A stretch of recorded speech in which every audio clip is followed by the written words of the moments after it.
And the Game Award goes to...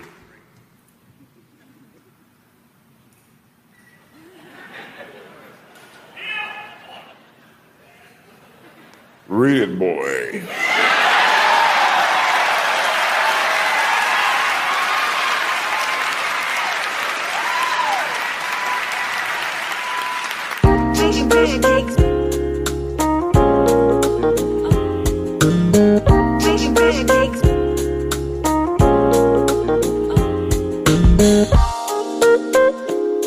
But you know, 12 body. What's up, everyone? This is Arnaldo, aka Mad Dog, and this is going to be the real episode 137 Of what? of GG's The Mouthful Podcast. Oh, that GG podcast that I keep hearing people talking about. That's right. It's making its circles. Yeah. It's The been world knows about trending. it. Yeah, it has been trending. Yeah. Right next to Game Awards, hashtag Game Awards was And- hashtag GG Mouthful, and And the It's Avengers happening. trailer. and right next to the Avengers trailer. We're right in the mix. Dude, We're right in the mix. Yeah. Facebook actually has been tagging out because now if you go to fb.gg, apparently you go to something gaming related. Really? Yeah. And it goes to us? No. well. It goes to Well, you know what? gaming Now I related. need to bring up a lawsuit to Facebook and say, hey, sir, you can't use GG. Sir. Actually, I tried using I tried using the suffix the G the I wanted our address to be gg.gg. What? Yeah, because there is a .gg. That's Yeah, what yeah. Facebook is using. Okay. And evidently you can The domain. the domain. Yeah, Mhm. the domain can be for different things. So I try the Mouthful Podcast.gg and it's available unless someone that is listening now goes ahead and He registers. goes in and which grabs it and case takes it. We're gonna have stick to- our lawyers. Yes, his name is Vinny, and he carries a bat. Yes. Just FYI. Just FYI. That voice, of course, is Mr. David Santos, a.k.a. Dream Twister. What is up, sir? Not much, man. Just having a good day, playing a lot of games this week. Yeah, what the fuck is that, man? You taking time off from work? I did not to fucking play I games. did not What meant kind to of take- bullshit is this? We're all just like dying at work, Well, and you're posting pictures Priority. of Super Mario Brothers. I'm going, what the fuck, dude? priority, sir. You should know this by now. I mean, you're the host of Yeah. this show. You should know the you're priority. right. But it's not the same when I don't get to do it. I'm just, it just feels a little wrong. It's Well, like, what the hell? Step 1, get a freaking Switch. No. Step 2, and then step 3, profit. Oh, man. All right, guys. If this is your first time listening, thank you so much for tuning in. Please go to goodgame.tech. Join the conversation there. Apparently, it will be goodgame.gg soon. But for now, it's goodgame.tech. It takes you right to our Facebook group, and you can join the conversation. Also, please like, subscribe, and share the podcast with everyone. What we normally do is we go into what we've been up to and go into some news items, and finally finish with our hot topic of the week. Hot topic of the week this week, guys, is what is the deal What's the deal? with freaking THQ Nordic?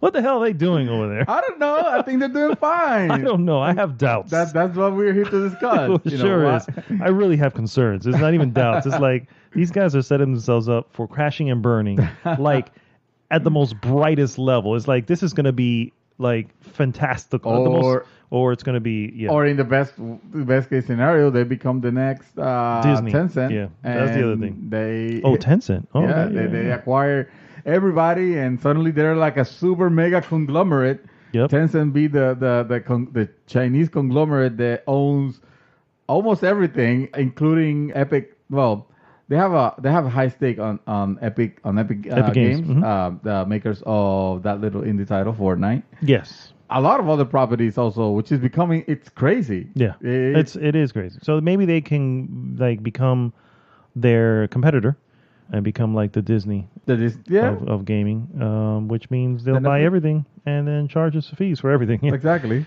All right, guys. Well, let's start the show with what we have been up to. I'm going to start because I haven't really done much, so I figured I'd just get it out of the way. I got a few. I got a few. So yes, go ahead. So I did start Red Dead Online. Oh, And I you did your character. I created my character. Yeah. Didn't go too much into it after that because I realized there's an actual like story here. You know what I mean? Yeah, there's actual there's a plot in Red Dead Online. So I'm going. Course.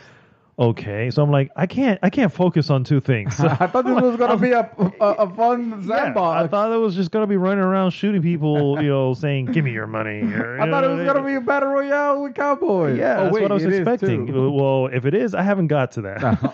The entire map is open when I looked at it. I was like, holy shit, spoilers. Oh shit! You know what I mean? Because the map in the main game, unless you've been to the area, it's kind of clouded out. You know what I mean? Fucking war. So now it shows me the entire fucking map, and it has everything from the first one to Mexico, and everything is in there. I'm like, holy shit! And it makes you think like I haven't been in like half of these places. Oh no, yeah, yet. literally Damn. half. I'm like, oh my god, no wonder I'm only at 59% of the story. And so, anyway, I said to myself, I can't. I need to finish Arthur Morgan's story. So I just got about that far. I did maybe one or two weird missions in it. And then I said, all right, I'll get out. So I will report later on that. Yeah. Whenever I finish Red Dead, which I'm just entering chapter 6, which is the last chapter, to be fair. Who knows when I'll finish that. But it's. I mean, is it still keeping you? I mean, because I know it grabbed you with the story. Yeah, it is. It's just, dude, I literally, my wife was in the living room. This was Wednesday. And so I'm playing, and I am like yelling at the top of my lungs, dude. Like, move! Why aren't you moving? That's so unlike you. Yeah, so unlike you to be raging. It is, and the sad part is, I rarely ever get this way. So I'm just going. This is the level of frustration that I get from this. I was talking to Joey about it, and he goes, "I don't know, man. I've never had this problem." I'm like, then I'm doing something wrong, bro. I obviously don't know how to play games because I'm sitting there like I just want him to crouch in here and move this way, and it's not moving. He's just, and I have the stick all the way off to the left and pressing X to try to speed up, and he's literally doing nothing. He's just like crouched in the middle, nothing around him, not doing it. And then when I try to get into cover, sometimes it looks like it's covered, right? I mean, it's there. It's between me and the assailant who's trying to shoot me. So I'm like, I press the cover button. It does nothing. He just stands. I'm just like, no. Oh my god. Anyway, Did I tell you to stand? Did I fucking tell you to stand? Oh my god. My point is to say that she had to leave the living room because she was like, "You're just yelling too much." I'm like, "Honey, you don't understand. You just don't understand." You can't. You see how this guy is not moving the way I'm. And of course, she doesn't care. She just walks away. She's like halfway through what my sentence is. She's already in the room. Close the door. So much for that. So that's really all I've been playing. I play a little bit more Messenger, and that's really it. But I did finish a series. Well, sort of finish a series. It was True Detective, which is on HBO. Oh, season 1. Okay. With somebody mentioned that to me. But I was like, I don't have HBO at the moment. I will have it when Game of Thrones comes back. As will the rest of the world. Yeah. What is it called? The Amazon Prime, I think, has the way of getting it if you have Prime. Like there was a time, although that may have gone away now that HBO has its own streaming service. So never mind that. Anyway, so Matthew McConaughey, and what's his name? Woody Harrelson. These are the two caps, right? And what it is the beginning of the show. It's basically they are these old cops, and they are telling the story of a case that they had back in 1995. The show takes place like in 2012, and so it's kind of flashing back and forth. It is really good, and it is really violent. Okay, I mean, HBO wouldn't have it any other way. True, but man, it's just like sometimes I go, whew. This is not good for TV. You know what I mean? But it's disturbing in many ways as well. So I don't know if I can recommend this to you, considering you let go of Game of Thrones so early, considering with the same issues. So I don't know, but I do know it's very good. I could definitely recommend it. Obviously, if you can stomach half of the stuff that I mean, this is a serial killer who is basically preying on women who, usually prostitutes and stuff like that. But then he poses them, and they're like naked and in the field, and almost like praying with a crown of antlers, and that's how they find him. Fuck. And it's just insane. That is super brutal. Yeah, it's just insane. That's how they find him, and that's the case that they're working. And of course, the beauty of the series is the series only 8 episodes long. And even though there is a season 2 and season 3 of True Detective, season 3 is coming out in January, they are completely separate stories. So every season is its own thing. It's an anthology series. Oh, okay. So Kind of like American Horror. Just like American Horror, yep. And Fargo is another one, does the same thing. So that's why it's good to get into the second season. I think has, oh gosh, what is his name? I'm blanking on their names here, but it was from Wedding Crashers. Jesus Christ, what is his Vince name? Vaughn. Vince Vaughn, thank you. Vince Vaughn, and some other guy, and they're basically doing similar stuff. It's a whole completely different case, and it's not as well received the second season, but still very good. So I'm looking forward to see that. But this one definitely, I was like, damn. Yeah. And Matthew McConaughey is awesome, dude. This is top notch Matthew McConaughey. Woody Harrelson's great too, but Woody Harrelson's usually just Woody Harrelson. I was gonna say, he's like, wait, yeah. is he out? If he's outshining Woody Harrelson, then he's got to be stellar. No, he's not outshining. Well, this guy is. McConaughey's outshining. Yeah. But yeah, Woody Harrelson is just as typical. He's a married cop, and he's your man's man. You know what I mean? Okay. And loves to make those jokes that will be inappropriate in 2012, but weren't inappropriate back in '95. You know what I mean? So anyway, it's a good series. I enjoyed it. I highly recommend it. Just know this is the furthest thing from kids. Put kids to bed, guys. Yes. And that is literally all I've been doing, sir. Wow. Okay. That's it. That and lots of work. And lots of work. All right. So I have been watching a little bit more TV. I want to start with those because nice. I don't have a problem with series that are like graphic in nature. As far as I don't like overt gore. That I don't like. There's some subjects that I'm kind of like no thank you. It's not my thing. So. Because I don't see the thing with me is that I don't like watching anything to just get depressed. Gotcha. That's not the reason. That's not my entertainment. So though I probably wouldn't watch that.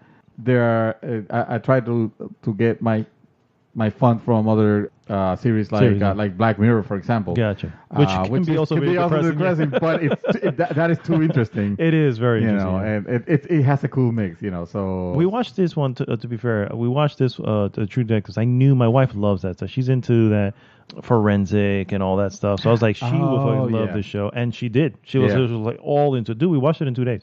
Oh wow! It was 2 days we were done. Wow. So yeah. So, but a series that is very lighthearted, and I told you about it already, and very funny and very interesting. Has come back after for the second season, which is the wonderful Miss Maisel. Yes, season 2. Yes, season two started, and I realized I went through the first season so quick that, and then of course the wait for a year to the next one. I think I'm gonna take this one slow. So me and my wife are take it slow. By this you could get the idea of what type of series I like. So I watch Black Mirror. I watch the wonderful Miss Maisel. I also continue where I left off. Cobra Kai. Holy crap! Okay. I forgot to get because I watched like 7 episodes at first, and then I had a cruise for like a week, and then when I came back, I've completely forgotten where I left off and kind of stood to the wayside. But gotcha. I've been trying. Like yesterday, I was sitting and getting ready to watch Voltron. Oh, okay. But I couldn't because my bathroom started leaking, and suddenly I had a problem with a pipe that I ended up having to priority. fix. Yeah, takes over. Yesterday, house stuff, had to wake up early in the morning to get the piece to replace, and then I thought I broke it even further, so I had to cut the pipe completely because I was trying to lose something that was actually I didn't realize that it was welded to the copper pipe, so I kept trying to turn as hard, and I'm like, if I keep going like this, I'm gonna break something inside the wall, and that's when all hell will break. Oh yeah, yeah. So, but anyway, I just ended up doing a jobby and got it fixed. But so no Voltron, basically. So no Voltron, unfortunately. I did watch, however, a movie that you recommended last week, which was Sorry to Interrupt. Sorry to bother you. Sorry to bother you. Yes. Sorry to bother you. Sorry. Yes. I'm not sure if I recommend it. I like I'm thinking like I may have watched warned. it? Actually, it's like, well, it's good. I just don't know if you'll like I it. wish but, you. yeah. I wish you would have, because I really fucking like that movie. I really enjoyed it. I enjoyed Nice. it quite a bit. Okay, good. It good. was. I mean, it's one of those movies where it just goes to left field. Yes, yes. All of a sudden, it takes a turn. And it starts off so innocently. It's yeah, like, is this the same movie? kind of like another movie similar to Cabin in the Woods was a movie Yes, that, yes. although this Cabin in the Woods kind of early, it just turned left field. Yeah. This one I feel like it did it more a little bit towards the latter part of the movie, 3/4 of a way. But man, I enjoyed it quite a whole lot. Okay, It was good. funny. I'm glad. It was funny. I felt like he had a lot of commentary. Mm-hmm. Oh yeah. A lot it of was like no, it was all about commentary almost. Yeah. yeah. Like, like I had a couple of things prepared to mention about it, but then I'm thinking like, no, you know what? You guys should actually watch this movie and grab by yourself the commentaries that they bring, and not come in with expectations that are my suggestions that I might say. Yeah. Suggestions.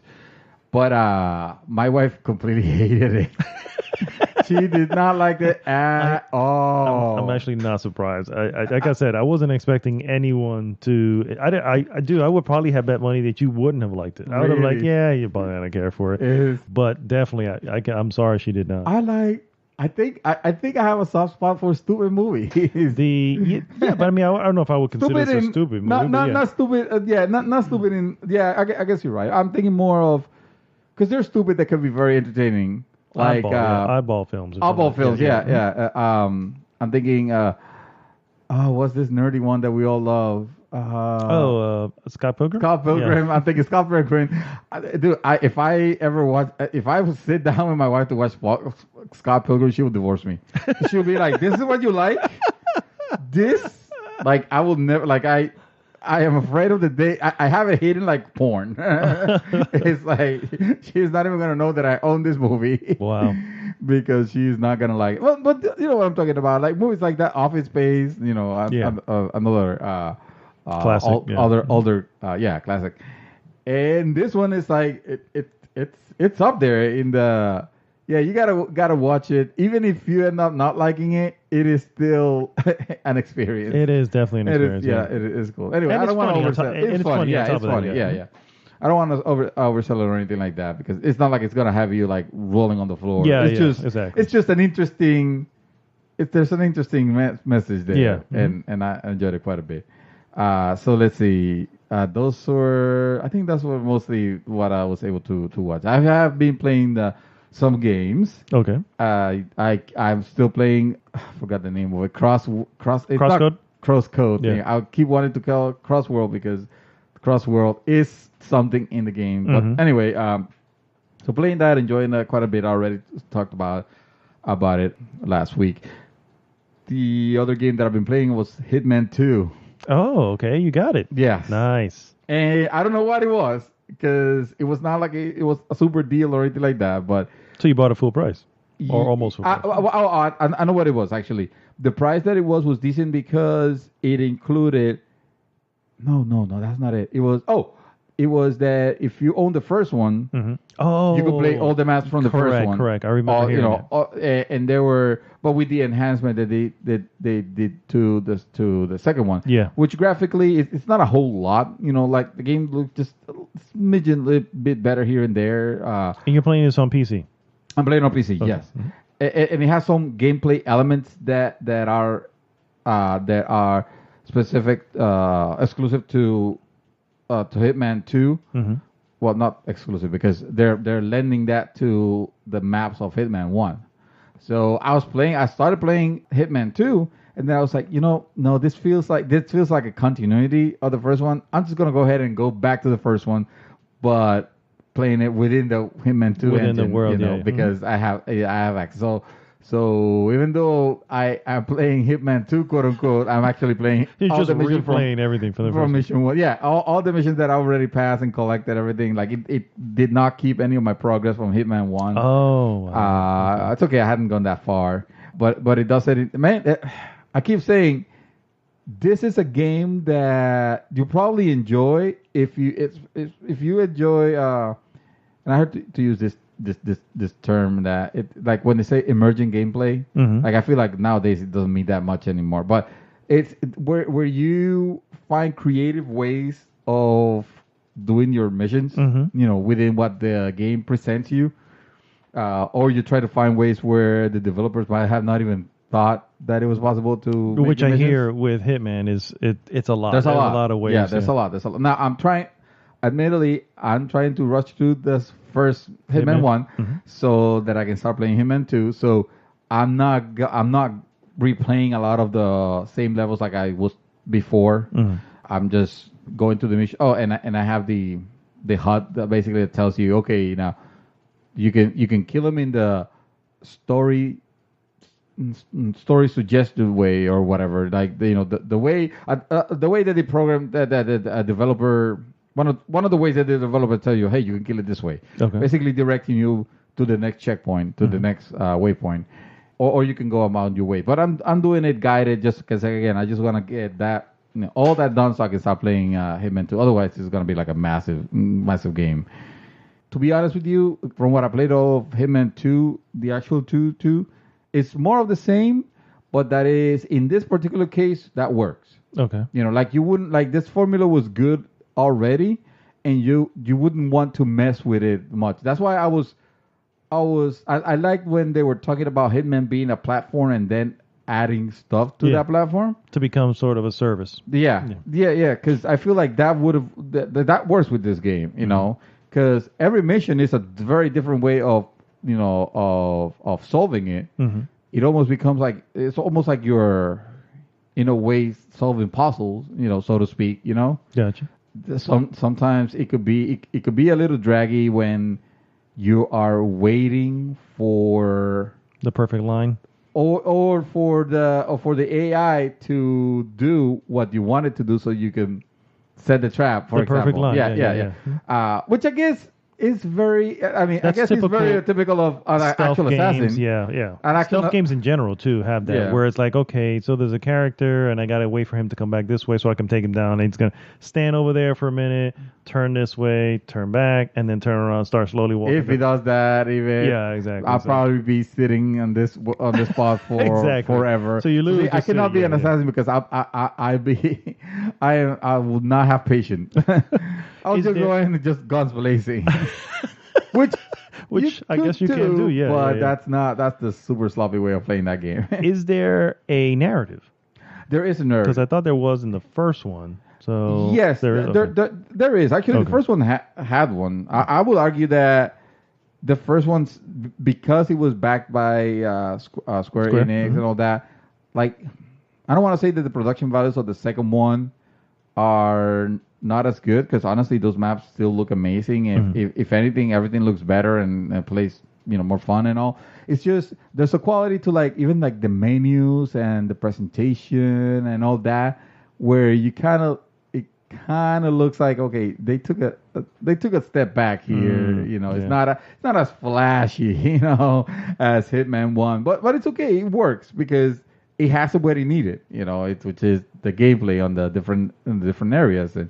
And they have added some stuff, like, for example, which one of the things that the first Hitman didn't have was that, let's say you knocked out a person and you left it in the open because you thought, oh, nobody's going to see him. And you go about your mission, and then suddenly like alarm is triggered or the guys are looking for you, and you're like, what did I do? And it was like, oh, fuck. It was that they found that guy that I left, or so now they present to you like a picture-in-picture mode where it actually shows you, okay, this is what's going on. This is what alerted them. Them exactly, if it was that, or this is the camera that saw you. Which nice. if a camera sees you, you could find wherever the camera controls are in the level and destroy the evidence. And that way. Oh, okay. So you don't have to worry about it. Yeah. You are accruing experience points. Okay. Which I'm not sure what they unlock just yet, because I feel like so far everything I have gotten is because I've gotten it from the stage. I don't think it's like giving me stuff, you know. But I haven't played far enough to where I will notice, you know, I will notice. Are there any unlockables then? I mean, that's what I'm thinking. That's what I'm yeah. saying. Evidently, you can unlock stuff. I'm wondering, like, okay, am I unlocking this because I'm gaining the levels, or is it because I found, you know, this suit or you know, tuxedo or whatever, and now I have it, you know? Because if that's the case, then I should be scouting more. I want to play the game scouting the area, you know, ignoring the mission objective and just scout everything. And once I have everything, then I'll go back and do it. Yeah. But the game, I think the experience point thing is there to encourage you to replay those levels. And there's nothing wrong with doing that. You can actually replay a level, and even though you know what the mission is, you still discover new things. Like you uncover more story, more depth to your movements. Yeah. You know, through your actions, I should say. Okay. So in a way, you discover more lore that way. So yeah, I'm having fun with that one. Cool. It also feels like a game where I can complete a mission and be like, okay, I'm done. Yeah. I can leave it here. You can put here. it down for a little bit. Yeah, and then I'll come back for the next one. I don't feel the pressure to keep playing it. There was another game before the one that I started playing today. What was it? So the Game Awards announced a game from Supergiant Games called Hades. Yes. So you already played it? I've been playing Hades. Nice. And it's funny because I always love when we're having these conversations where I'm playing something I don't want to tell you until the podcast, just so that we can have like real reaction to it. Yeah. But because you saw enough on the game on the Game Awards, you were already like giving your impressions and stuff like that. Yeah. And I was like, So what are the things that you were saying? Go ahead. So realistically, the moment I saw them show the trailer, I was just like, if you guys remember back, the last game that they released was Pyre. Yep. And at that time when it was happening, they have already released Bastion and Transistor, which top-notch games. Love those games. Yep. But Pyre was a very difficult game to wrap your head around. Yeah. And it was just like, I don't know how to explain this to somebody. And if I can't explain it's like it to somebody, but with characters that are, but it's a it's almost story. like football with basketball, and there's fantastical elements and all this. So, and as people were doing press releases or you know, leading up to the release of it, it just became more and more difficult for people to explain it. And I'm just going, I don't know what they're doing here. You know, come and behold, the game comes out and it is, and I get it. You know, I don't want to say I blind buy it because it comes out and it has like the early reviews start coming in. I'm like, okay. And then I bought it, and then I played it, and dude, it became one of my favorite games. And I was just at that point, I was like, nope, never gonna doubt Supergiant Games ever again. Yeah, you know what I mean? And to the credit of Pyre, it still feels like a sports game when you get to that, when you get to the quote unquote, I guess the battle mode. It's not really a battle mode, but it is sort of a battle mode. Yeah, it's a ritual. It's a ritual, but the ritual. It's a ritual. Yeah, it's really football. Let's be real. It's football, basketball. and who knows? I don't know. And rugby. You know, just a little bit of that all together. It is very sports like, you know, but it still has a story. An amazing story. Yeah, which I have yet to go over. Yeah, so you would say that between, I would say probably Transistor and Pyre, especially, their gameplay was like very high concept, right? Yes, definitely. They kind of went out there. Bastion was sort of an action RPG. Yeah, traditional action RPG. The Transistor was also action RPGs, but it did have the ability to turn it into turn-based, which was really cool. Yes. Reminding me a little of a Parasite Eve, where you have this space where you can move in and you can kind of you can select how you want to attack, and then it just happens.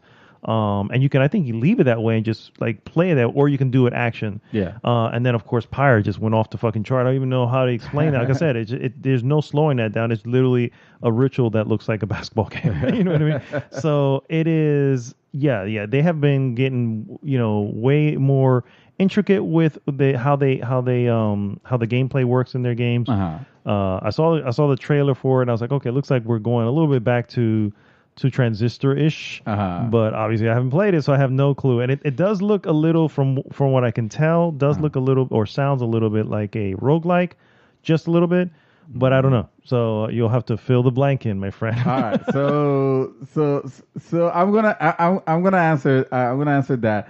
It does feel like they went back to not the normal concept game. Okay, it's not that like brand new type of gameplay like Transistor was and Empire. This one I will say is more like Bastion. Yeah, it looks it. Yeah, I got news for you. It is a fucking roguelike. I knew it. I had a feeling. I was just like, this looks. If you look at the trailer, it just kind of leads you to believe. Okay, he's repeating. Well, in the trailer itself, he's like, he dies. So it's like, not again. And I'm like, so it's like, okay, so this is a game where you're meant to be dying a lot. And to be honest, yes, you do die a lot. Dying is part of the game. See, and I'm gonna tell you my impressions of this game, but in general, I would say that I do not like those type of games where. Oh, just dying is part of the gameplay. Yeah. Because I don't enjoy that. Again, I play to feel like a cool ass, badass, breaking shit. And I don't mean like I want my game to be easy. That's not what I'm saying. I'm saying there's a difference between making a game, like hard, like say the obvious Dark Souls, those obvious things. Make a game difficult, but you can still win versus, the game just stacks shit against you because you are meant to die, because it wants you to be on that loop of, I got a little farther, I died, okay, now I go back, I get stripped of everything that I gotten, and I go at it again, and yes, I am getting better and better and better because I'm practicing more, but also I am enjoying it less and less and less because I'm repeating the same, even though it's changing the layout, the levels, it's still, I'm still battling the same the monsters the same way that I'm battling the monsters and that's stuff usually like that. That's usually my issue with roguelites. However, very recently, Dead Cells came out, and I knew going in that this was a roguelike, procedurally generated game, and I was like, well, let me give it a shot because it just looks too fucking cool. And man, did that thing change my? I mean, it didn't change my mind about roguelikes. It just did it in such a way where it felt good. They did it right. It did it right. Absolutely right. Yeah. And I think I mentioned when we were talking about Hades, but regarding the trailer, that I was like, if they can do something similar where it feels right and it feels, even though you are repeating yourself, it does feel rewarding in some way, and the gameplay itself is so good that I want to go back and do it because, dude, Dead Cells gameplay was legendary. You say it feel like a badass. I felt like a badass even when I was dying. I was like, man, I could have done it. You're still cool. You're still doing cool shit and growing stronger. So I'm glad you brought up that Dead Cells, because Dead Cells is an example of a roguelite that done right for what we think, for us. What we like, yeah. We're not saying, roguelite have to have this specific formula. I mean, there are people that enjoy playing hardcore roguelite games, like freaking the Binding of Isaac, for example, and stuff like that, I would say I have faith that this is what this game will become. And I'm saying that because I didn't play enough to like completely gather a picture of what it is. Is it a beta? Is that what's going on right now? It's in early access. Early access right now. You wouldn't notice because the thing feels and plays and looks as polished as fuck. It's like it's super giant games, man. Game. Yeah, I'm like, it's just so good. Like it gets greeted with, we're focusing now on fixing bugs and and problems that might arise. In my game time, I did not saw a single bug. The game did not crash once. The game it played beautiful. It felt rich, like all the dialogue is there with the voice. And the voice acting is amazing. Always been good. The voice acting is amazing. Always been good. The music, especially, is that always typical? Been good too. Yeah. It is super giant, dude. You could. It's got my money, bro. It's got my money. I said it after Pyre. I was like, I will never doubt these guys again. They're gonna have my money, even if it's a roguelike. take it. I don't care. You could buy it with confidence because you will really like and you could tell the music of Super Giant games in general have this quality where it's a lot of strings, a lot of very evocative and emotional music. It is all that, bro. It is that. Yeah. So from the get go, the dialogue of the characters, like everything is there, man, and the gameplay. Like I'm thinking maybe what they mean is that like there's not. Maybe the end game might not be there just yet. Yeah. Maybe there's not as many like unlockables and weapons and stuff like that because I saw like 4 or 5 that I can unlock, and my skill tree. Again, I'm exploring. I'm still playing it, and dying a lot, and growing a little bit more as I go. It feels that I'm thinking that okay, maybe they're referring to like the end part, of it. Because everything plays very, very, very polished, and the game has that Super Giant humor where it'll be things, for example, like a character, a mob killed me, for example, and I go back to the beginning, and I run. Let's say I run into him again, or that type of monster again, and I beat him. He'll be like, "Yeah, that's for the last time." Nice. And it is so. Just a brief, because I still don't have the story. I still haven't gathered everything in my head. So you are the son of Hades. Hades, yeah. And so right out the bat, you're in it's Hades, Greek, yeah. yeah, you're in Hades, you're in hell. Greek mythology that's Greek mythology, right? Greek mythology. Wow, we're talking about. So yeah, so So already, I'm like, oh. you have already spoken. I have already spoken to a few of my like uncle and the other gods, etc.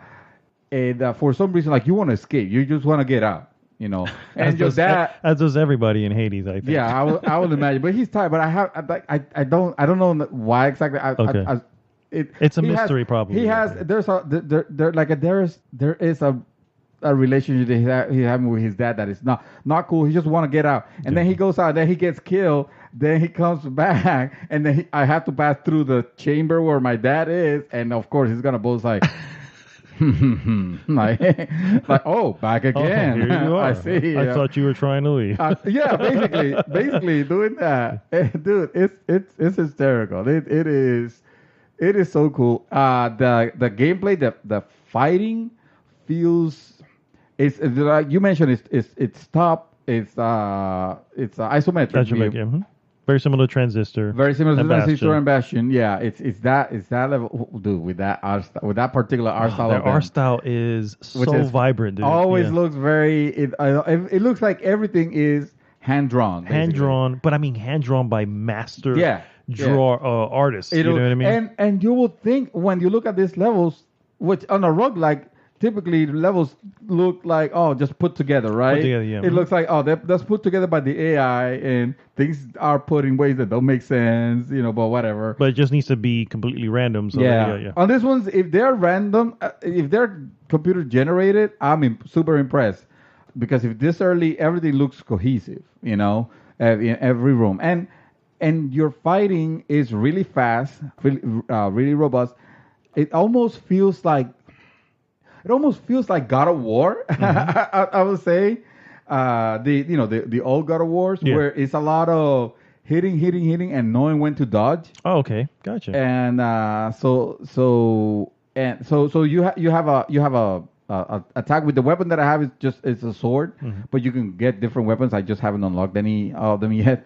But so you attack with your sword.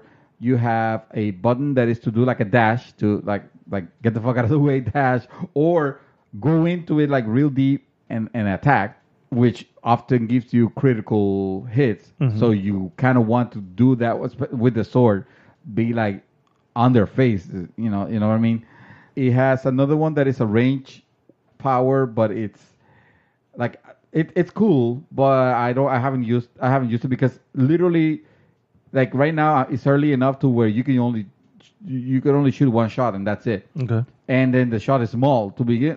On top of that, so it's like, okay, so this is useless. So whenever it gives me the opportunity to increase something on my skill tree, I always put it towards anything that gives me anything that gives me more hitting power, or if I get the opportunity to give me a little bit more health, because the game is punishing in the sense that it doesn't give you like health flask or anything like that. Okay. When you're playing, he's like, man, I wish you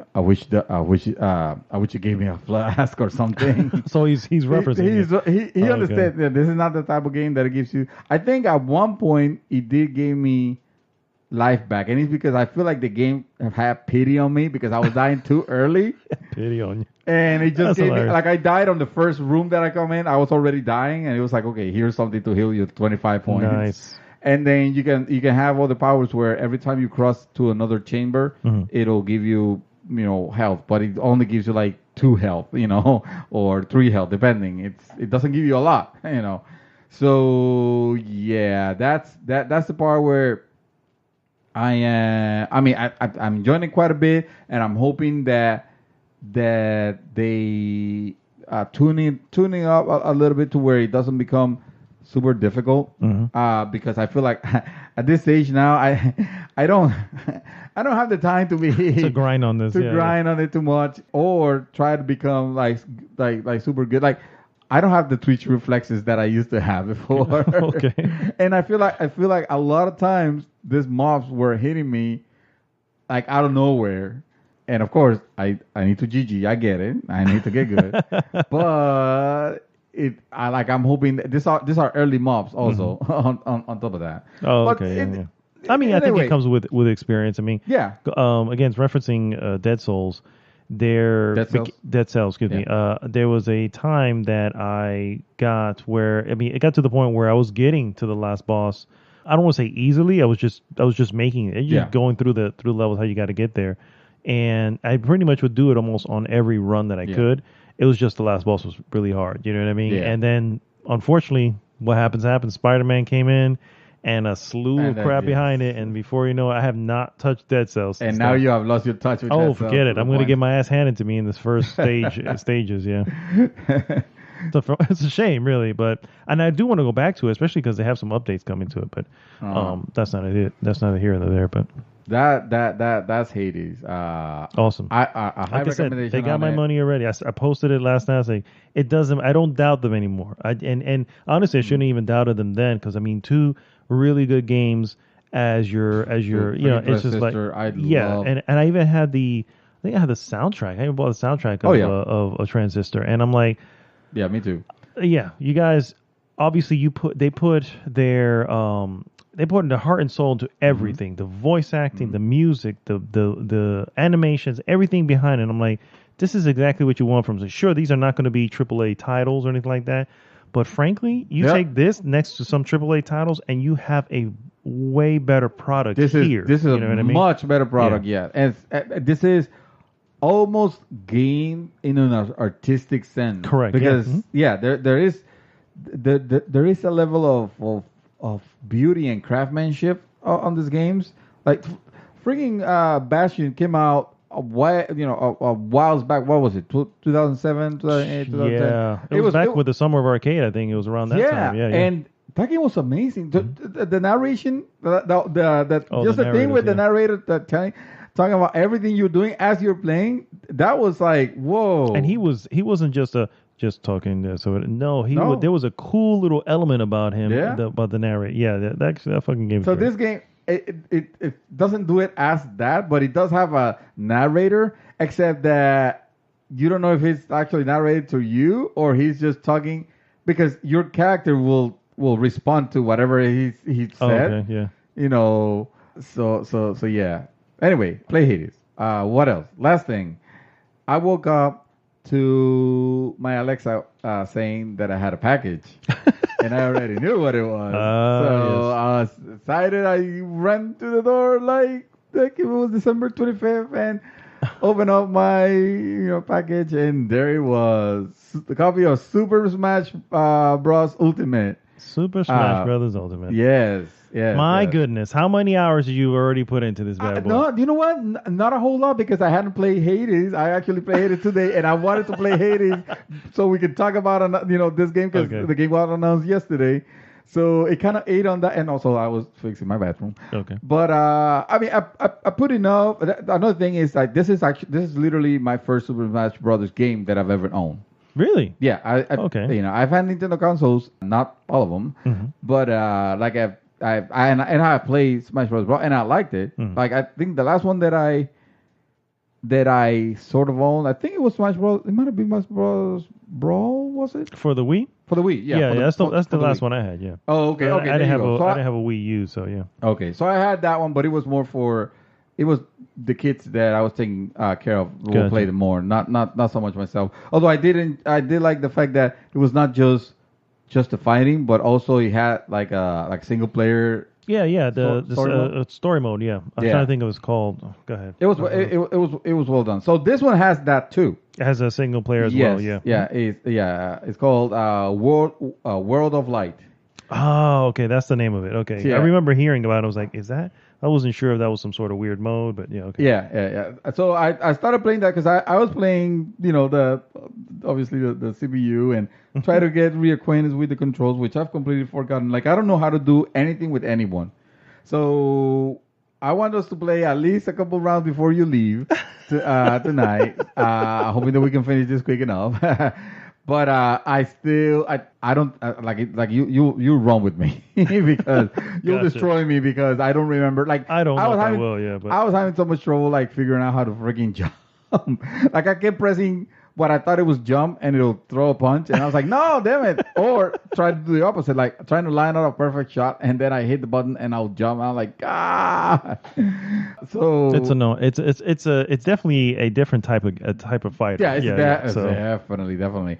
And also, I haven't unlocked many of them because even though it has a plethora of characters, 70 plus. It was a crazy amount. But I think it starts you with what is it, like 8 of them first? Are you serious? It was like That's it? super small amount. Like, wait a minute. That you're gonna make me unlock all of this shit. Damn. I'm gonna be playing forever. I mean, evidently to be fair, go ahead. I was gonna say, to be fair, that's if there's one thing that Smash Bros. Has always been good at, it's content, and it's just saying here you'll have a lot of stuff to do. It will. It like I can tell it's dishing each character pretty quick, pretty steadily. Okay, yeah. So that's cool. And I have been doing that by playing the World of Light mode, in where you go from stage to stage. Basically, the thing is, this beam of light that you're fighting sends. You remember one of the enemies of one of the last boss actually of one of the Smash Brothers was a hand. Yeah. Where now there is a shit ton of hands like everywhere, shit, okay. and this thing controlling them. He said this is actually in the trailer and in the beginning, the intro, which has one of the worst songs of any intro. It was so bad. It's basically what I don't know what the idea was, but they took the music of Super Smash Bros. You hear it, you recognize it. Well, somebody forced lyrics onto that thing, and it is terrible. Wow. It was so bad, and long enough to where I was like, yeah, this is not a good first impression already. This is, oh man, why? I would rather hear like a Sonic the Hedgehog song. With Sonic Boom, there you go. Oh, my. Sonic Boom is the best. So anyway, it gives you the intro. This beam basically Thanos out like all of the characters and turns them into and enslave them basically. Yeah. And it creates copies of the characters. So to say, hey, when you're fighting these characters, you're not really fighting the character. You're fighting their shadow version, whatever. So of course, in typical Nintendo, light versus dark and whatever. That's the circle of life, sir. I mean, that's just how it works. That they always use. Anyway, yin yang. I mean, that's very big out there.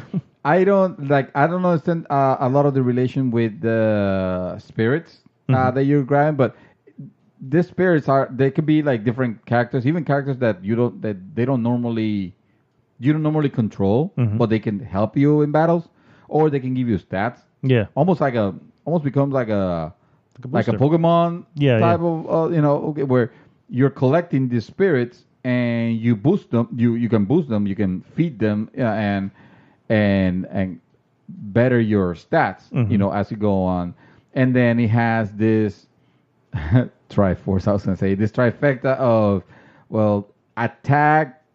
There's attack, defense, grab, and neutral attacks. Okay. So that's 4, but go ahead. 4, yeah. Because I remember the neutral. Oh, I'm not counting the neutral. Because the neutral is separated. Because it's neutral. Yeah, the neutral is neutral, and it doesn't. It doesn't play a role into the rock paper scissors. Gotcha. Okay. Makes sense. Yeah. So I don't remember. I think defense is better than attack, which is better than grab, which grab is better than defense. It's kind of like it's that trifecta. It's what rock paper scissors. Most fighting games have some sort of method of. If you're throwing this, how do you counter that? And you always have to have a counter to something. So. Yeah. Or but in this case, it's almost like depending on the character you're fighting, that has an association with that, with that level. So depending on the character you're using, or you might want to change the character you're using with a character that can counteract whatever is the power of and the fights. On each stage, as you go to this, it has an overworld, and you're walking kind of like Mario Bros. 3 style or Mario Bros. 4 style. And as you when you enter a stage, it will. I forgot what I was going with. No, when you enter the stage, it'll give you the opportunity to like set up the spirit that you want to use. You can select. If you know, this character is weak against this, so I'm gonna use this other character, etc. So it's and there could be different conditions. Like say for example, you're gonna battle Mario, but Mario every now and then is gonna turn into Metal Mario. You won't be able to hit him, or this character can only be hit by or more damage could be done if you attack him from above, or stuff like that. Stuff like that, yeah. So it has a ridiculous amount of those stages. You will see it, and all of them are open. Stages, Yeah, all of them are open. All of them are crazy, and I haven't even gone into like the music selection because evidently you could literally use your Switch as an iPod, and to the point where you could even have it off, but just playing the music of that game, and you'll be listening to music for days because it has like all the arrangements of all the songs of all the characters. It's crazy. Wow. And then on top of that, yesterday I'm sure we're gonna talk about more, but they already starting to present you the DLC characters. DLC characters, yes. Which I heard it was just 5 of them. Correct. Those are the ones planned currently. I mean, they're already at 70 something. I mean, no, so exactly. Yeah. Sorry, you don't have a short of. It's not like the game has a shortage of characters. I know. It was just the character that was revealed for yesterday. It was kind of cool to see. Like, oh wow, they're really going after like properties that you will not expect. So, and we have more details on that when we get to that part. But I haven't played enough to where I can finally say an impression like that. But I mean, impressions have been very good. And let's put it this way: if you like Smash Brothers, this is a go. This is a 10 out of 10 to you. There's nothing wrong with it except for that intro music. There is absolutely nothing else wrong with the game. Man, Super Mario Odyssey had that New Donk City stage, and when you beat that stage, it gives you a musical number, which is like one of the best musical numbers in gaming. Like it's a thing to watch, because it is a celebration. It is so well done. It is so cool. That is totally not what this the opposite. This is the opposite. This is the. Oh no! You just don't take an instrumental orchestra and you force lyrics into it just because no. I can't even imagine. Yeah, it was bad. Okay, so that's it.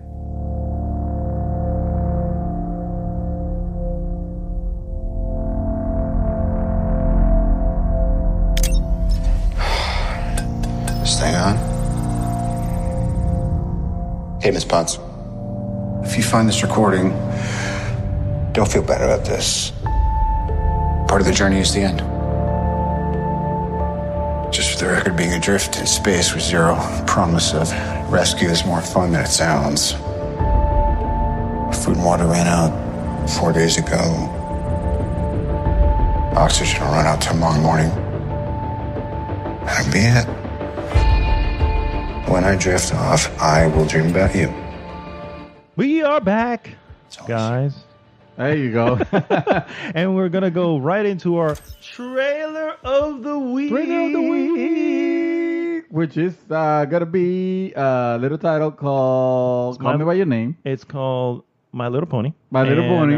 It's coming back to theaters. I know. And, man, I'm telling you, I've always wanted to be a brony. All right. It's about time. That works. All right. So, hot topic of the week. No, guys, for the record, I don't want to be a brony. But You're already hey, a brony. Respect to all bronies. No, the hot trailer of the week is, of course, the Avengers Endgame trailer. Sir, we just saw it here for the first time. If you have not seen it, guys, go check it out. It's really a teaser trailer, but it really sets the tone as to where everybody's at, what's got to happen, and it really just kind of gives you. Honestly, I wouldn't be surprised if all that is like in the first 15 minutes of the movie. True. You know what I mean? And I like this teaser as it is because it's not it's not a title screen and words flying by and that's it. You know, like it actually explosion. It actually shows you. No, but you know, usually trailer is the actual. You know, the trailer. The teaser is like, hey, Avengers, coming, and then it shows a face, and that's it. Yeah, you know, I hate that. That's too much of a teaser. That is nothing. Yeah. This one actually gives you a lot. I mean, not a lot, but enough to, like you said, place everybody just left. Yeah, where they are, correct. Where they're at. Where their mindsets are. Where their mindsets are. Mm-hmm. It is incredibly. It's powerful, especially the opening with Iron Man by itself. It's kind of like, shout out to Robbie Downey Jr. It is. Yeah. It starts like obviously the events of Infinity War, to say the least, tragic. You know, to say the least. Yeah, absolutely. So it starts in that somber tone. You know, where it's taking it from there. That is for us to see, hopefully not being spoiled on the trailers. That's why I'm thinking. I think I'm good with this one. I will say that now, but I can tell you the first full-length trailer, I will be there with my mouth watering. Okay. See, I don't want, but hey, you made me look at Glass. The second trailer, because you're like, dude, you gotta see it, and I'm like, I was like, no, I'm good, and then you kept talking about, I was like, fine. We always do that, right? And of course I saw it, and it was amazing. And then I was like, fuck, I should have seen this. You know what I mean? But that's okay, because you only saw it once, you don't remember. This I wish that was true. No, the part that I don't remember. I only actually saw it probably 3 times. But anyway, so this one looks cool. My only complaint, if I can have a complaint, is I am not too happy with the title or the subtitle Endgame. Really? And I'm like, why not? I don't know. It just didn't ring. Maybe it just wasn't what I wanted. It was just like, so we went from Infinity War to, and I'm sure some comic people are gonna there was an Avengers Endgame comic. I get you. I'm sure I wouldn't have liked it at that name at that point either. But realistically, I'm like, I don't know. I thought we could have gone back to the drawing board a little bit on this one. I know it was teased a lot a while back. Well, actually, since the movie came out, since Infinity War came out, and people started talking about the next one, and then the name Infinity War, the name Avengers Endgame was starting to roll out, and I was like, they're not gonna call it that. That's really? just way too. I don't think I heard that. That's way too. No, I saw the rumors and stuff like that, and I was like, they're not gonna call it that. That is just way too on the nose. Yeah. That is just that's too obvious. To be called that. Come on, guys. And maybe that's what my problem with it is. Like, okay, that's Yeah. just too on the nose. Too on the nose of, okay, well, I guess, yeah. I mean, spoilers, this is the end game, guys. You know what I'm like? So I don't know. I wasn't like when I finally saw the title card come, I was like, oh man, no, you should have tried a little harder, guys.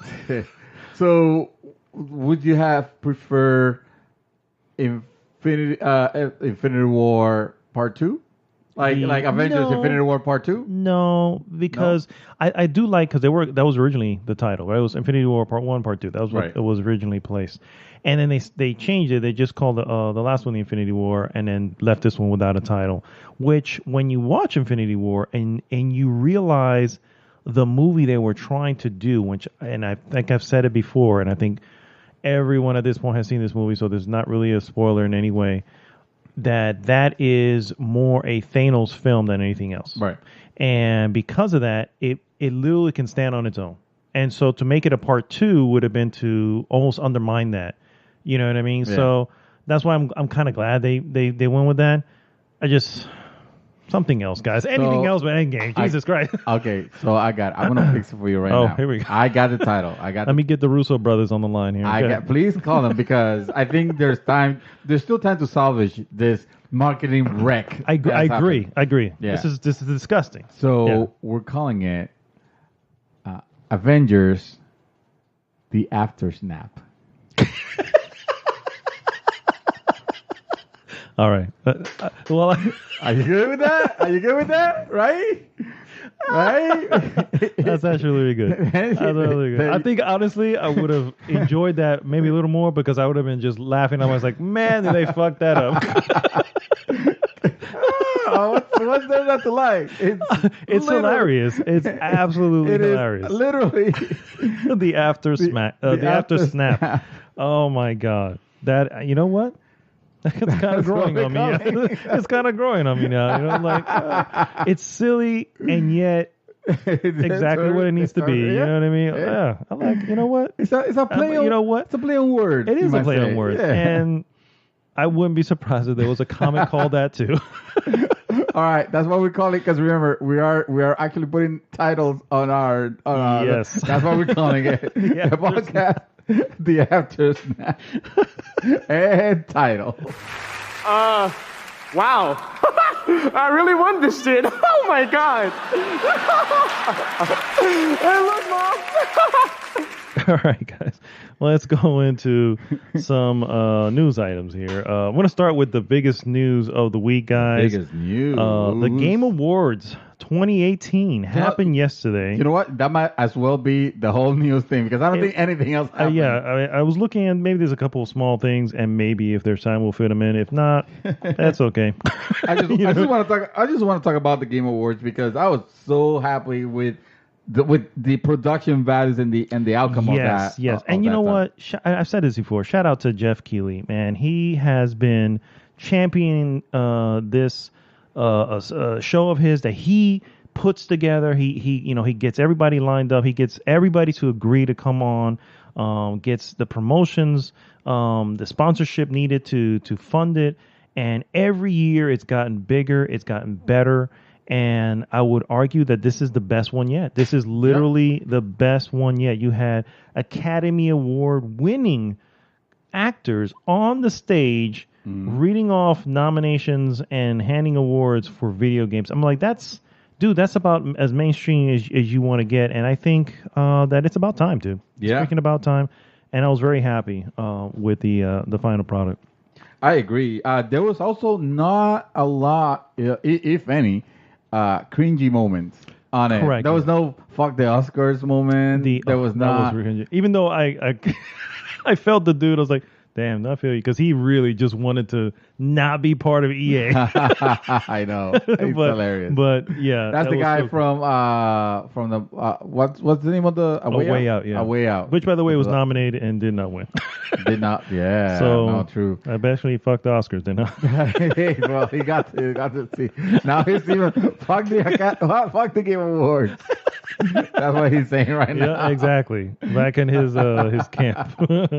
Oh man. So I'm gonna run through some of the ones that I really want to highlight. Obviously, the ones I don't care about, I'm not really gonna go to. Yeah. But I do want to say Content Creator of the Year went to Ninja, which really was no surprise to anyone. But that one, I don't know, man. That felt like I have nothing against the guy. I think he's well deserved. I think he super blew up, and he's like. He's a mad cool guy, When he was playing Fortnite with Drake, dude, that was it. That was it. That's when you know that he had made it. If there was ever any doubt. But what I'm saying is like that award, the way that it was going. And my understanding, if this is true, is that people on Twitch were voting for that as the show was going. No. I believe so for that particular award. Because he mentioned it was also one of the ones that if you voted online, this was like. The people, this wasn't just it was everyone. It was the vote was open to everyone. Well, I feel like even the nominees would have been like, oh shit, we have Ninja here, so of course. I mean, to be honest with you, I look at that list and I go, it's really the only one I know. I've heard of Dr. Lupo, never watched anything from him, and the rest. But I don't Dr. know. Respect there?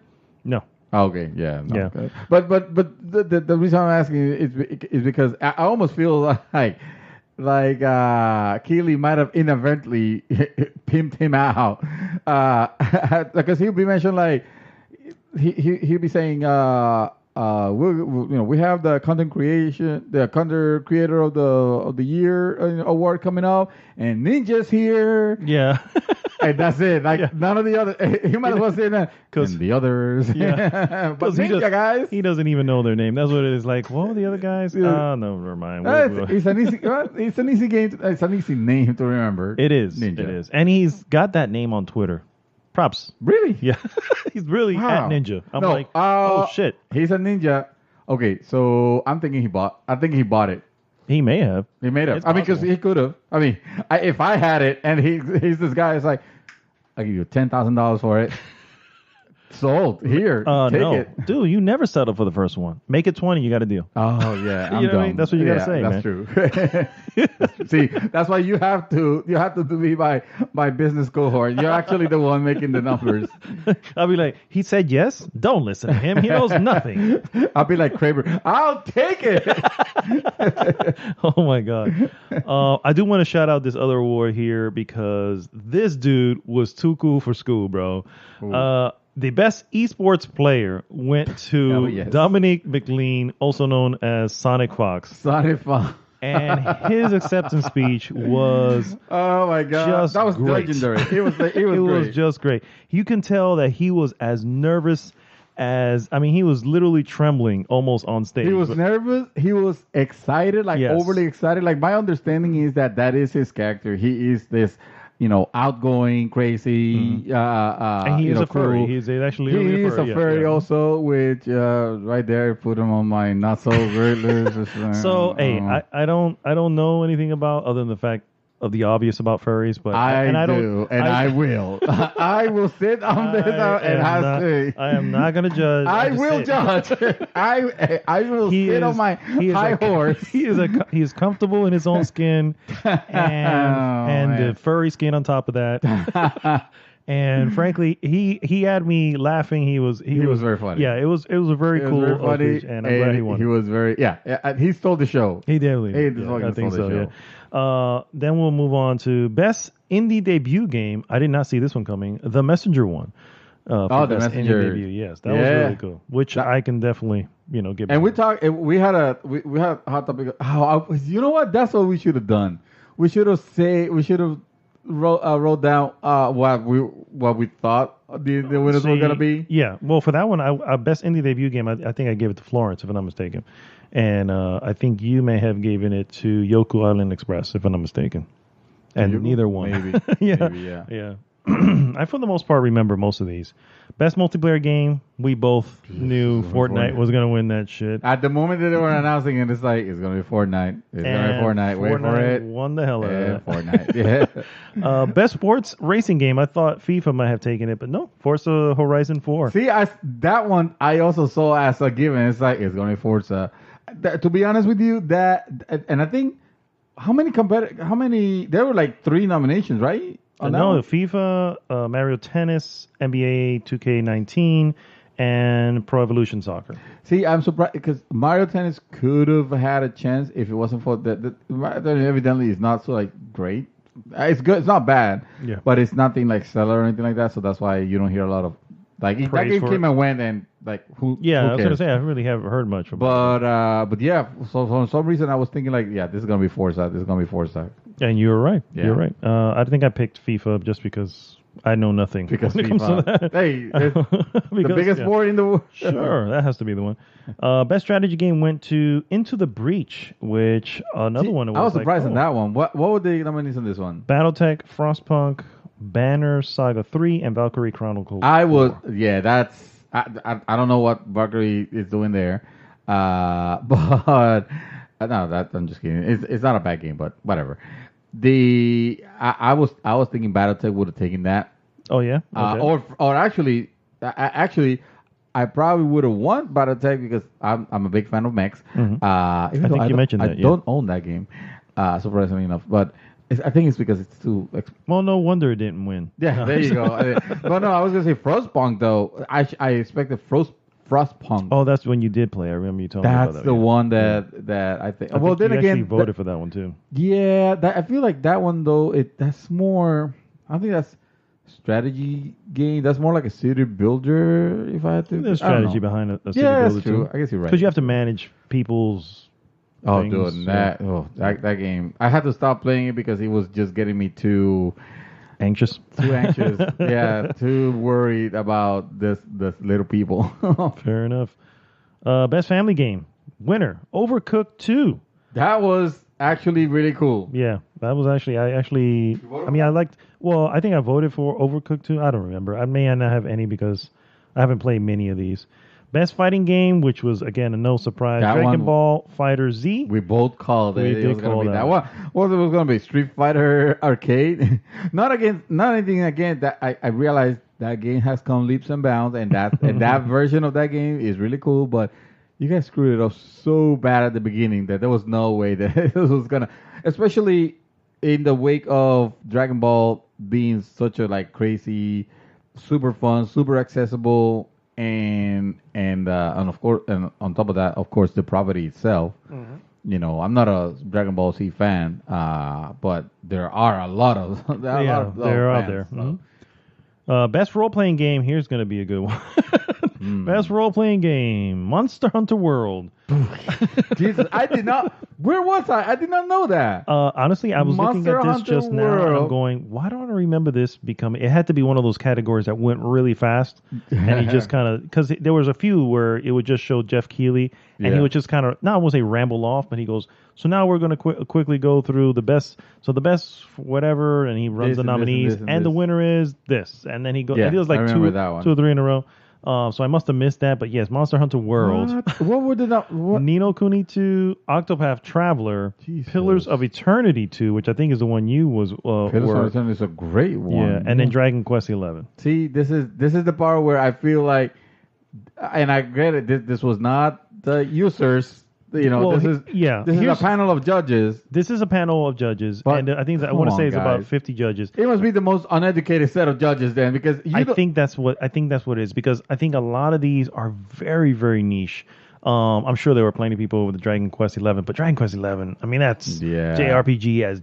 I Yeah, mean, that's that- a serious RPG. Yeah. Octopath Traveler. which by definition almost it should have actually won, even though I wouldn't have agreed with it. I would have probably given it more to Pillars because Octopath was that should have been the one, but the story and that like I told you, it was too separated, too compartmentalized, you know, between each character and where it didn't matter honestly what you were doing, and it felt boring at that point.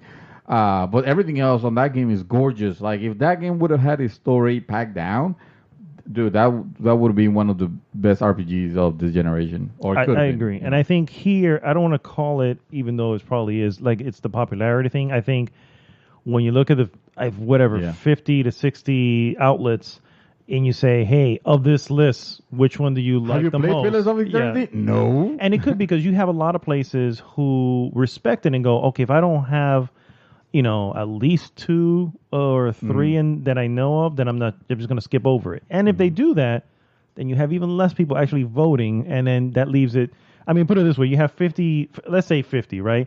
And of those things, 40 of them go, I can't even vote because I don't really play all those. Of the 10, 6 put Monster Hunter World. You know what I mean? You're at Monster Hunter World. Yeah. I guess in retrospect, you couldn't call it something of the year if not a lot of people cared to have the experience of it, right? It's possible, yeah. Yeah. Best action adventure game of the year: God of War. God of War, baby. Yes. Trumping out Odyssey, Assassin's Creed Odyssey, Spider-Man, Red Dead Redemption, and Shadow of the Tomb Raider. I don't know what Red Dead Redemption would have been on that, because I mean that's adventure, cowboy simulation, action. Adventure. Oh, for the adventure part, maybe. Yeah, it's an action game and an adventure game. Yeah, so it's got a lot of that. Would so. you give it an action? Yeah, action. Yeah, I would say that. It's more, definitely. Because to me, I'm thinking more it's not action. It's not an action game. It's not a character action game. Yeah, it's definitely an action adventure. I mean, I think that fits into the category perfectly. Kind of Tomb Raider could have been there if this Tomb Raider would have been any good. Yeah, which it was or there. Better. It just got nominated, but it wasn't. It was nominated. Yeah. Best action game. Best action game. Dead Cells, baby. Yes, best action game. Wow. Yes. No, wait, what? Which one? Dead Cells. Best action Best adventure. action game. What? Yes. Really? Well, okay. Call of Duty Black Ops 4, Uh-huh. Destiny Forsaken, Far Cry 5, Mega Man 11, Dead Cells. Mega Man. Yeah. I am happy with this win, dude. Well, I'm shocked. Honestly, anything else winning this would have been wrong. Anything else winning this would have been wrong. Because, I mean, and shout out, I want to play Mega Man 11. Yeah, me too. Because it looks super cool. And also, Call of Duty, Black Ops. that to me, yes, I guess you could say it's action, but that has carved its own genre almost, which is shooter. Shooter, yeah. So it's not shooter of the First-person year, shooter, yeah. is action. So I guess it doesn't fit so well anymore compared to the other ones. And yeah, I guess you're right. I can definitely. I'm very happy with that. I honestly, I think I remember looking at it going, Yeah. I think we said Call of Duty is going to win. Come on now. Yeah, And no, Dead Cells fucking. Why did we say that? Yeah. Because we didn't have faith in the system, and the system actually won this time. So respect. Best the mobile same game. that gave RPG of the year to Monster Hunter World. We're talking about. Honestly, that is the only one of all of them that I played. So I'm like, if I was forced to make a pick, I'm like, well, I can only pick the one I played. So, best mobile game winner Florence. Love the pick. That was Love it. surprising. Very, especially since Fortnite is on that list. PUBG and Fortnite was there. And PUBG, yeah, and Reigns. I was see, but you see, I don't understand the system because a lot studies will dictate that a lot of more people would have played Fortnite or PUBG to the point where either one of those should have taken it. Not that I would have agreed with it, but and Florida would have had a chance. Yeah. And yet it won. Did. And so I called it. I said, well, I didn't call. I didn't say that they would. I think we both said, Fortnite's going to win that. But that was my pick of best mobile. I was like, hell yeah, Florence is the shit. That's where my pick goes. And no, they won. So I'm actually happy with that. Best independent game, Celeste, baby. Celeste, what independent game? Independent game, and that won over Dead Cells, Into the Breach. Also, Return of Obra Dinn. And Return of Obra Dinn, there's so much good vibe going on around that game. And I think I mentioned to you when I saw that trailer. It looks amazing. It looks really cool. It looks really cool. It looks very different. Also, Celeste won best game for Impact or Games for Impact, which I can also agree with. Florence is also on that list. I would have been happy with that one as well. What were the others? Life is Strange 2, Episode 1. The Missing, don't know what that is, and 1111 Memories Retold.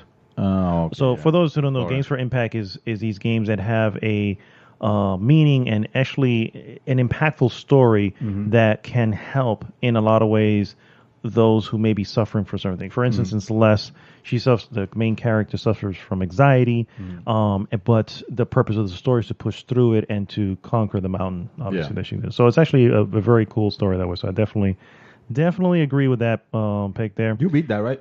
I did. Yeah. I did. Very good. Was it? Was it? It's fucking hard. Yeah, it's fucking hard. Damn. But it's good. It's good. I don't know if I You would just have. do GG. Do it. Do it? Yes. Just do it. Oh, just do it. Just fucking do it. Just fucking do All it. right, fine. I guess I have no choice. I Hey, have to do it. I own it. Giovanni beat it too. So Giovanni beat it? He did beat. Yep. So All right. you got no So see, excuse. it takes skills then, because you guys are like masters.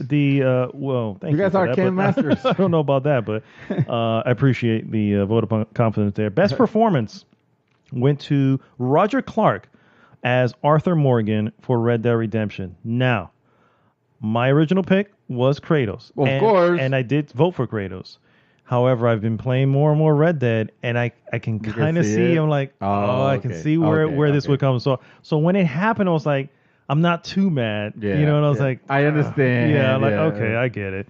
However, I do. Bored. Yeah, did you see that part? That yes. Oh, so great, dude. He was like, read it, boy. So good, dude. That was great. Oh man, That was the great. best. Best audio design also goes to Red Dead Redemption, which beat over Forza Horizon 4, God of War, Marvel Spider-Man, and Black Ops. See that dude. I feel this is the category that at the very least I feel like Spider-Man should have gotten Oh no, my vote went for Red Dead on this one. on Red Dead for the music. best audio design. Audio design. Oh, I'm sorry. Yeah, audio design. Okay, no, I'm with you. I'm sorry. I thought you were talking about. Music? No. Music, yeah. Best score music did go also to Red Dead Redemption. Damn. And like I said, I've gotten to a later portion, and more and more stuff comes in, and I'm going. And it's the thing. It's where it's like it's not repeating. Uh-huh. I'm like 50 something hours playing, And it's still new. and I'm still hearing new stuff. I'm going, damn, okay, this is okay. So that's what I'm saying. My pick, and I voted. Yeah. I voted for this one was Celeste. That was my pick for that That's one. true. I was like, That's true. You're That's who saying- I picked for. Yeah. However, and now I'm not mad that they won because Red Dead Redemption, because they obviously put a lot into it, and not to take away from Lena Raine, who did the music for Celeste, but. Yeah, Dude, no. Yeah, it went to the right people. As much as I'm like, oh, they're gonna freaking sweep the awards.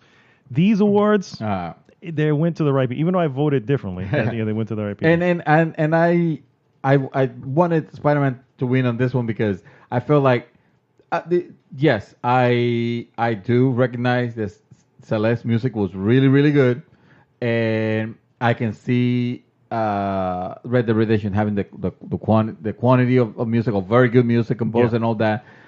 With Spider-Man the music was part of the feeling of you being a hero. It was like without it, I feel like it wouldn't have been enough just to swing without the music. Without the music, yeah. That was It definitely quintessential. added, yeah. It Even definitely though because you swing so much, you hear it a lot, and maybe that was the problem. Yeah, it's still the same hero music. You know what I mean? Yeah. Oh, dude, it's so good. So it is good. Yeah. Best art direction. Here's a shocker, my friend. Winner: Return of Obra Dinn. For best Yes. wins over Assassin's Creed Odyssey, God of War, Octopath Traveler, and Red Dead Redemption. So Yeah, the I think Return that of was a Obra little. Dinn, yeah. That feels that. Oh man.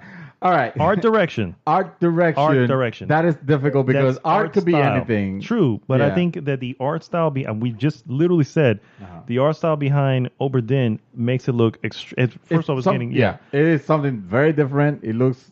It's meant to look like your typical like Apple II and Amiga games, except that instead of just being lines, drawn static lines drawn, it starts moving in that 3D space very smoothly. Yes, that's where right. you don't expect. It's almost like a contradiction of like this graphics looks like crap from the Apple II. that green on black type of thing. Yeah, you know what I mean? it's like that line, that wireframe and stuff. But it looks good. But then it's moving. Yeah, it's so smooth and.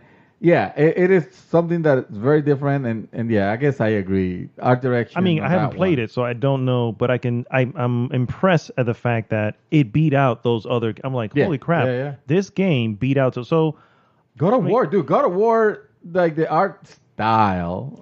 Yeah, it was phenomenal. But then again, was the direction of it? I don't know. Yeah, that could be the difference. That could be the difference. Best narrative went to Red Dead Redemption, and I think I probably selected. No, I think I may have selected Red Dead on that one as well. What? Detroit Become Human, God of War, Life is Strange, Episode 1, and Marvel Spider-Man was the. And I think you picked Spider-Man.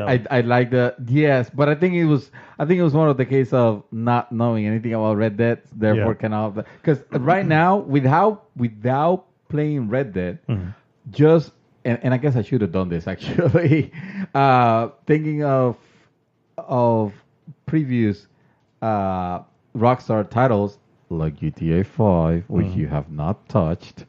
That storytelling is always like over the top phenomenal. Yeah, so my question will be then, would you ever consider playing back GTA 5? You have asked me this many a times. I think Damn it, I want you to play even GTA on 5 this the show, story. and I believe my answer was probably not. You know what? I should have actually gotten you GTA 5 for your birthday. I mean, and see your reaction. Truthfully, if I'm not going to not play it if you get it for me, and that's not for you to say for you to get it for you to give it give it to me either. But I have. Dude, I don't have I honestly right now. But after seeing the quality, I want Red Dead to end, bro. Yeah. I really, and I'm having fun. I'm just like, I just need it to end. Now, granted, Red Dead feels to me like the vengeance. Like, you just motherfucker has never played GTA 5, and now he's suffering Red Dead for the exact same reason that he didn't know what to play. For the reason, yeah. It is well deserved. It is. You have like no sympathy for the me. universe is balancing itself automatically. Toma. Fair enough. Enjoy it. Fair enough. Best game direction, God of War, guys. Yes. Over Spider-Man, Red Dead, Detroit, and A Way Out. Dude, that game, people seem to have forgotten that game looked redonkulous, phenomenal. They played great, had a great, it had a very good story. Mm-hmm. The relation between the God of War and between Kratos and his son, the boy. The boy.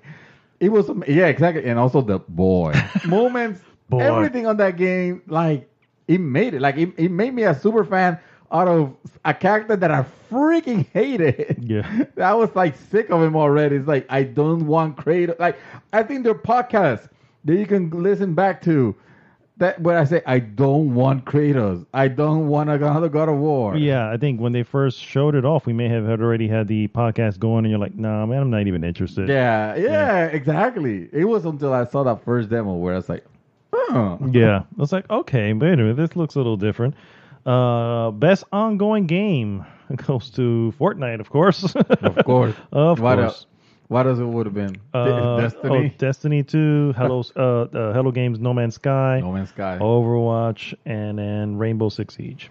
So. And I think I mentioned, man, No Man's Sky should get this, and then it felt dirty to me to say that. Remember, didn't I like super hate him? You sure did. But I mean, we all did. But I never played it, so I can definitely say, they obviously didn't promise what come out. Yeah, exactly. I can without having to play it, I can look at it and go, yeah, that's not what they showed. You know what I mean? So what we're saying is that Fallout 76 still has a chance. No.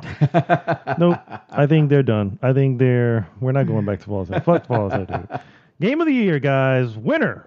Well, let me tell you the nominees at this point. Assassin's Creed Odyssey. No, can you play the music in the background? of each of them? Yes. By the way, props to the show again.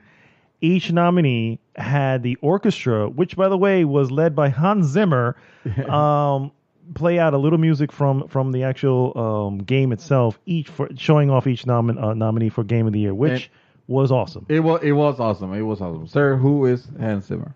Hans Zimmer, he's a famous conductor. He does a lot of movie scores and stuff like that. Oh, okay. Yeah. You didn't know that, or are you just asking for the audience? Well, I didn't know that, and also the audience didn't know that. Okay, guys. So you don't know, yes. Look him up. Some of them. Look him up. Actually, our audience is pretty smart. They probably know. So it was just me. And they're yelling at you right now. What the fuck is wrong with this guy? Exactly. It's like, you don't talk about us. I know. Don't put us in your camp. Yeah. Assassin's Creed Odyssey, Celeste, God of War, Marvel Spider-Man, Monster Hunter World, and Red Dead Redemption 2. Jesus, would you imagine if Celeste would have gotten that? Oh, dude. First off, I actually would have been upset because as much as I love Celeste, like that nomination is just a nod. You know what I mean? Like, let's be real here. You're just giving the nod here. I honestly say that Monster Hunter World has more chance than Celeste. And again, that's not to take away from Celeste. No. But when you look at the rest of these, it's like, Yes. no, dude. I mean, again, I feel that was a nod and a good nod. Fuck it. You know, it's not like it didn't win its own awards, but yeah. God of War. God of War, God baby. of War took it. Oh my God, I was so excited because again, and I think I wrote it. Oh, here we go. Yeah. Red Dead fucking Redemption. You did, It's and gonna I be- was expecting it too. It was like, oh, here we go, Red Dead. I was expecting it too. But nope. The universe. You know what? I was even shocked that it wasn't Spidey either, and I would have been okay with that. I would have been That it was Spidey. that it was that not I that it was would've- not. Oh, okay. Well, no, it wasn't Spidey. No, right. That's what. But I'm saying that if it would have been Spidey, Mhm. I wouldn't have been upset because I that would game. have. I would have Well- because I think while Spider-Man is great and I enjoyed the hell out of it, it just sits. The other let's just call them the two major pillars of this nomination, which is Red Dead and God of War. These are tens. You Right, know what I mean? Right. That's true. But it's the argument of, well, a game over everything should fulfill its namesake, which is to be a game to entertain. And even though I had a hell of a great time with God of War, and again, I'm super happy that was the game of the year because it is my game of the year. Spoilers. It is. Yeah, I feel like how can I say this? While I was playing Spider-Man, I definitely had more moments of fun. Like the fun was delved in quantities larger than when I was playing God of War. In God of War, I felt like, yes, these parts are fun, but then I have to navigate. The navigation is, trudging a little bit, and I have to go here. And now some of this exploration is cool, but it's not the same as swinging and killing and not killing. Sorry, because Spider-Man doesn't kill. But fighting off the baddies, and everywhere in the city something is happening. In the city is like beautifully put together, and so there were more moments of fun. Even though again I recognize God of War is a better game, so I guess it would have been like what I'm saying is like I would have been fine with it. You would have been we would have been okay with it, and I mean I guess I wouldn't have been upset. I mean, I think I would have been shocked. I'm like, really? Like I give you I would have been like, so Spider-Man over, and again, not to say that things wrong with Spider-Man, like Spider-Man over Red Dead and God of War. It's like a leapfrog there. Well, let's say that's a perfect good example. Red Dead Redemption. It is a master of everything else. Everything. It has the graphics, it has the music, it has the art direction. Evidently, it has everything, right? But you still play it, and I will argue that game I have moments has a massive frustration with it. Has massive moments where you're not having fun, where you're just like going, I'm going on my horse. And going to my horse, this is gonna take me like half of my game time because I need to, they for the sake of keeping it legit, Yeah, exactly. So that's my argument. Whether Red Dead would have had everything else would have been a 10. The fun factor, if we can bring that back, and let's be real, would have set at an 8 probably. Yeah. Whether in Spider-Man everything would have been like an 8 or maybe 9 here or there, but the fun factor was a straight out 10. Yeah, it was a lot of fun. A game The is game supposed was to be extremely fun. fun. Yeah. Yeah. And I see what you're saying. Yeah. I see what you're saying. I definitely would have. I mean, I'm glad that this is a winner. I'd have been shocked if Spider-Man done it. I probably wouldn't have hated on it. I would have just been shocked. I think it's more like it was like, true. man, that I just left field. It would have see been that coming. It would have been weird. It would have been weird. I get you. But And I would have been kind of bummed if Red Dead did it. You know what I mean? It's like, yeah. It just I felt like guess. it's too obvious of a choice, and again because that game is so excellent in every technical other part. correct. Yeah. But yeah, I And guess story wise, yeah. I mean, guess- it hits a lot of those beats where you're like, I really thought it was going to take it, and I'm just so ecstatic. you know what? Let's say that God of War struck a balance. It did. It It struck did. a balance. Yeah, because and there's therefore, I think in God of War, there's no really time wasted. And No. even when it is, you have those moments when you're on the boat and they're still giving you a good and, story. Yeah, they're still giving you Yeah. lore. Yeah, Yeah. it's good stuff. There were a lot of announcements at the awards, and I'm going this got to fun. kind of go through a few of them here because some of them I don't know too much about. Even though I saw it, I was like, I don't know what's going on here.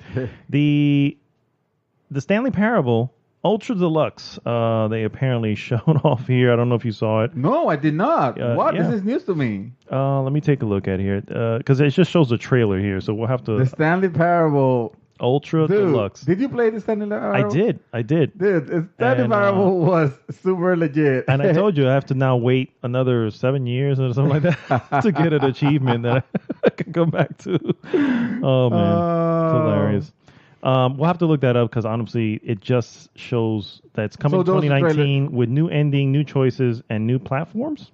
And you, okay, so what they're saying it's basically a Stanley. Okay, so because originally the Stanley Parable was released as I think it was a mod to Half-Life. To Half-Life. To points where in that game, one of the different things that you could do on that games is you got lost in that game and suddenly like it dropped you in the stage of Half-Life 2 and you're like, how the hell can you get away with this? This is Valve property. I realize that you're using Steam, but right now you're literally using Half-Life 2 assets. Yeah. So, but they obviously they changed it when they made it a more marketable and real game. It was no longer a mod. What I'm trying to say, it was a game of its own. I don't remember if it's still in the same engine of Source. Maybe it is, but who knows? But that game was cool because it was one of those and I guess it's a kind of like an exploration walking simulation type of game, but with a very funny twist. It's very funny. It's actually very entertaining. It is meant to be played. You're almost meant to play it breaking the rules of what it expects you to do. Yeah. Don't always do what it tells you to do. Yeah, that's the thing. You know, just because it's a game doesn't mean that you have to play by the rules. Yes. There you go. Marvel Ultimate Alliance 3, The Black Order. They showed off the trailer for that, and my son basically ran through the hallways excited. He has a Switch? Yes, he has a Switch. He has a Switch. Yeah, it is exclusive to Switch, by the way. So good job, Reggie. Wow, they got now. What type of game is that? That's not the fighting game. That's not the fighting. That is it was like it's like the group where you can almost play like 4 or 5 characters at once. You can switch between them. It's kind of have that overhead look where you play. Holy crap! I think I played this game on the 360, not the third one because obviously the earlier ones, the earlier ones, yeah. Marvel Ultimate Alliance, that's what it is. I was thinking that. You know what I was thinking? Mm-hmm. I was thinking of a Marvel vs. Capcom like that type of fighting game that I just didn't know about. Marvel Ultimate Alliance, yes, yeah, Ultimate Alliance, and I played probably the first one, and they're cool. I mean, they're not. Yeah, they're alright. They're alright. Yeah, they're good stuff. The McLaren 570S is coming to Rocket League for all you Rocket Leaguers out there. Oh, jeez. That's still a thing, huh? That is still a thing. I mean, awesome game. Don't get me wrong. It is. Yeah. But I can't play it now. I get my ass handed to me. Yeah, no, same thing with it's the Overwatch. It is. Yeah, exactly. Far Cry New Dawn. Now I did see that. Yes, spoiling everything that happened in Far Cry 3. I was not surprised, but it's basically this game says, well, if you haven't finished Far Cry 5, fuck off, fuck you. Yeah. You don't get. We're literally spoiling the what happens in Far Cry 5, which was in itself a crazy surprise. Like I think when we talked about when I told you when I beat it, when we talked about it on the podcast, and I was telling you how it was out of left field. Yeah. It was like, and then the bombs went off, and you're like, oh shit! So the bad guy was right all along. Is that what this game is trying to tell me? And now we see this trailer. He was justified, and of course. He was completely justified in what he was doing, and now we have this trailer where it shows him at the very end of the trailer. You can hear him. Yeah, so it's like he survived. Whatever. Obviously, and he is gonna play a role in this game. Which, if you notice, this is not a numbered title. This is not Far Cry 6. This is a spin-off, yeah. This is Far Cry Endgame. No, that's not what it's called. After Snap. After Snap. What is it called again? Far Cry Day of Dawn? No. New Dawn. The New Dawn. Yeah. And it so it immediately makes me think, okay, this is going to be the same situation that happened with Far Cry Primal, where they took a lot of the assets and the map, the map of Far Cry 4, and they, I mean, the map, it was identical. It was the same map basically. That's what they did with Blood Dragon. Blood Dragon. The only difference is Blood Dragon is run off the Far Cry 3, and they use one of the 3 islands. Those 3 islands in Far Cry 3, and they use one, so it wasn't as big. So if this is gonna start becoming the thing, then I don't know how I feel about this one. Then I mean, Far Cry 5 was all right. It wasn't great or anything like that. And it's not like the story. Well, actually, the story took a turn to the interesting at the very end. Sure did, didn't it? Now it kind of makes me wonder. Oh shit! Now I'm on two minds. I want to play it because I want to know what happens next, but I don't want to play it because it was like it's not really a sequel. For me, I always refer back to Blood Dragon. Blood Dragon was not in any way connected to Far Cry 3. It was his own story, and it was all kinds of amazing. Seriously. So I mean, if they could do stuff like that, I'd be down with it. This one here obviously is continuing off of 5. Hey, listen, the memes are out there already that the Far Cry New Dawn is already gonna be better Fallout 76 than Fallout 76. Actually, I'm glad you bring that up because there is one announcement here that really took me back. Real quick, they showed off the trailer for Hades, which we already spoke about earlier. Another game called Ancestors: The Humankind Odyssey. I'm gonna, by the way, post these along with the group post of the episode. Another game called Scavengers, which looks very much like a snow world, where it almost looks like a battle royale, but you dressed almost like the guys from Gears of War. Yeah. That looked weird. Yeah. But the moment I saw, okay, so they're dropping. First of all, they're dropping from like an escape pod looking thing. Yeah. Into the, and I thought, well, shit, there's something wrong with the spaceship. It's about to blow, whatever. I don't know. They're under attack. I didn't see anybody attacking them. No, they just go into the pods and shoot themselves down to the planet, which I don't know if it's Earth, but it looks like Earth. But anyway, we'll call it the Lost Planet. It's all there. There you go. That's perfect. Yeah, because it is a nice planet, snowy planet. Yeah. And then so they land on this horrific way. It looks silly. It looked like this is science fiction just for the sake of being science fiction. But there's no reason why this escape pod needs to be like that. It needs to be, bang the floor. They get out with with weapons and stuff at the ready. And battle it royale. Looks like they're going to attack. Yeah, that game smells like a battle royale. It does. And probably not a great one. It also smells a little bit like, do you remember Helldivers? Yes. Yeah, Helldivers like that. Helldivers was awesome. Yeah, that was that game was amazing game. Oh, yeah. Absolutely. They showed off a new trailer for Anthem, which I had zero interest in, but I know a lot of people were all into it. Yeah, I thought the trailer looked great, and I know it's gonna get obviously that a lot of people that are waiting for that for that game to come out, and it's coming out pretty soon. Yeah, and there is already February. There is like an early alpha already, which I don't know why they call it. If you're this close, we're talking about couple months. If you're this close and you're calling your access alpha, you have a major problem because that means that you probably have years of.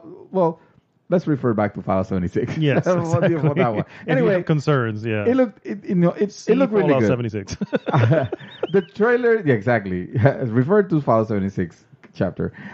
It looked really good. That it still doesn't move the needle to me just because, and it's something that people are like, oh, well, come on, man.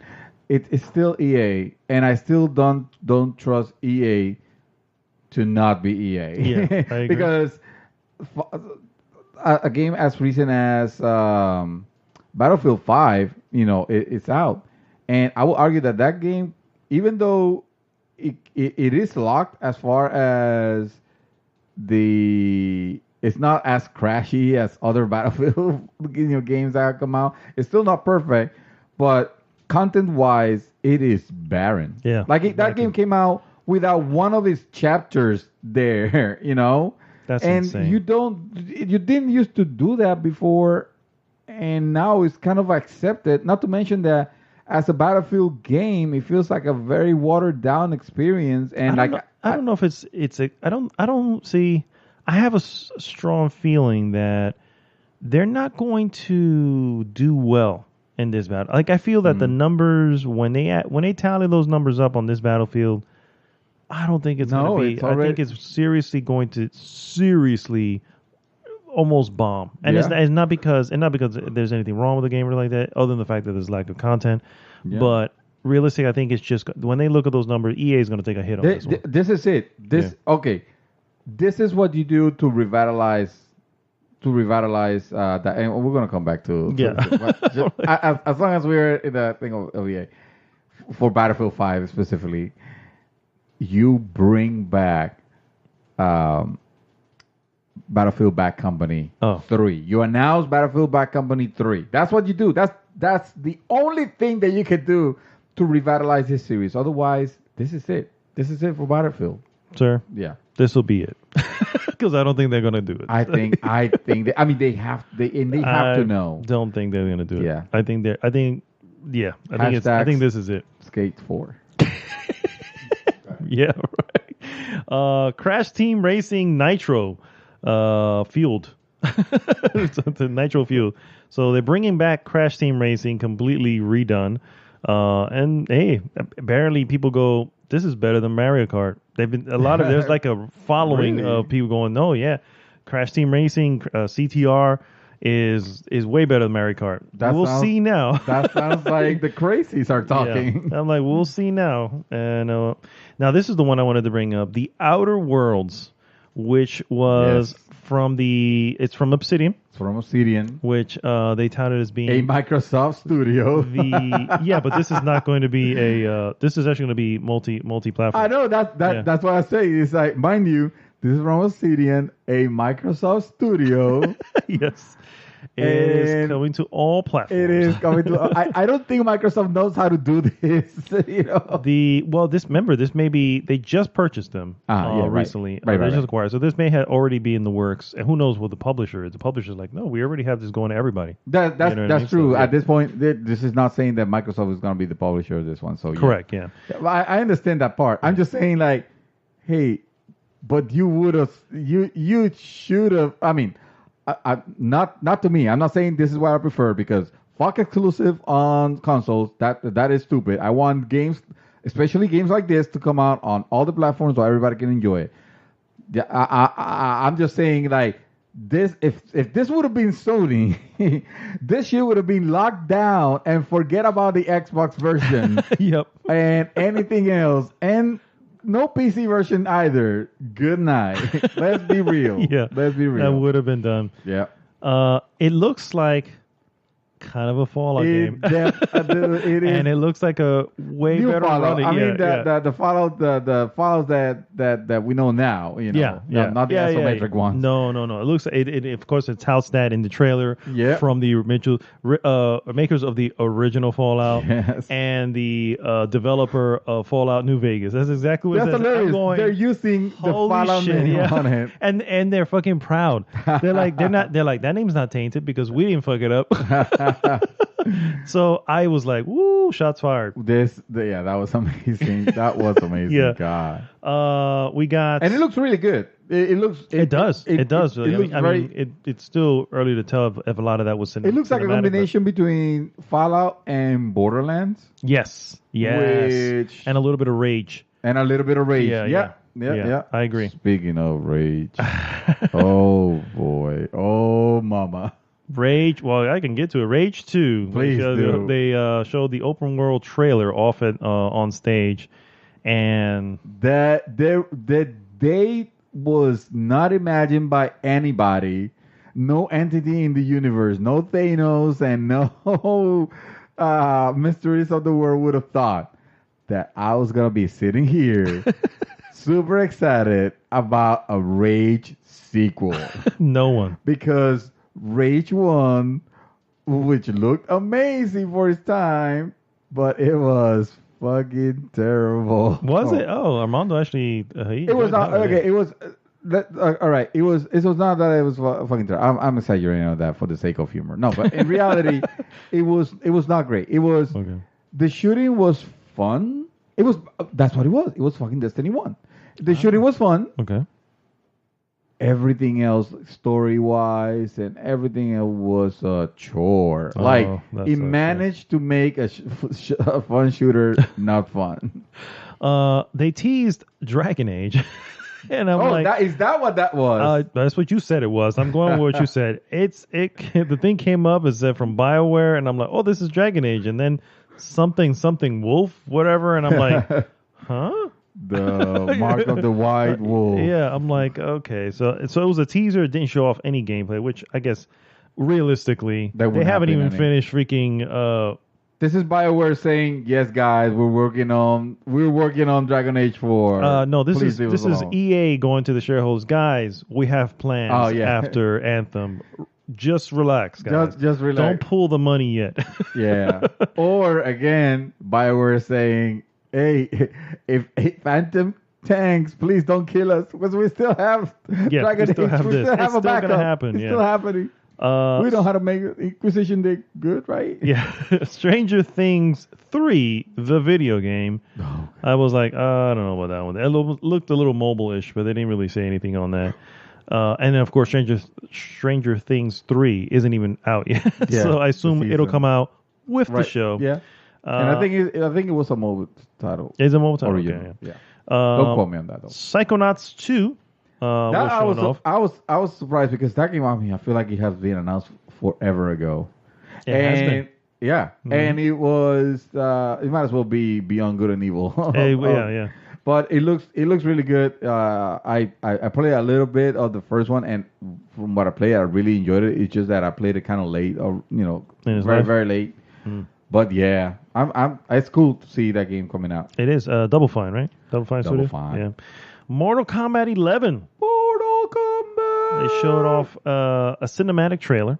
Everybody knew that it was happening. Yeah. While Ed Boon was trying to really talk about the nominees. I actually posted more details about it on the group. So if you want the exclusive rumor of what it could be, find that thread on the group, because he tells you basically where the story might be heading and the type of characters that will make an appearance, and it's crazy.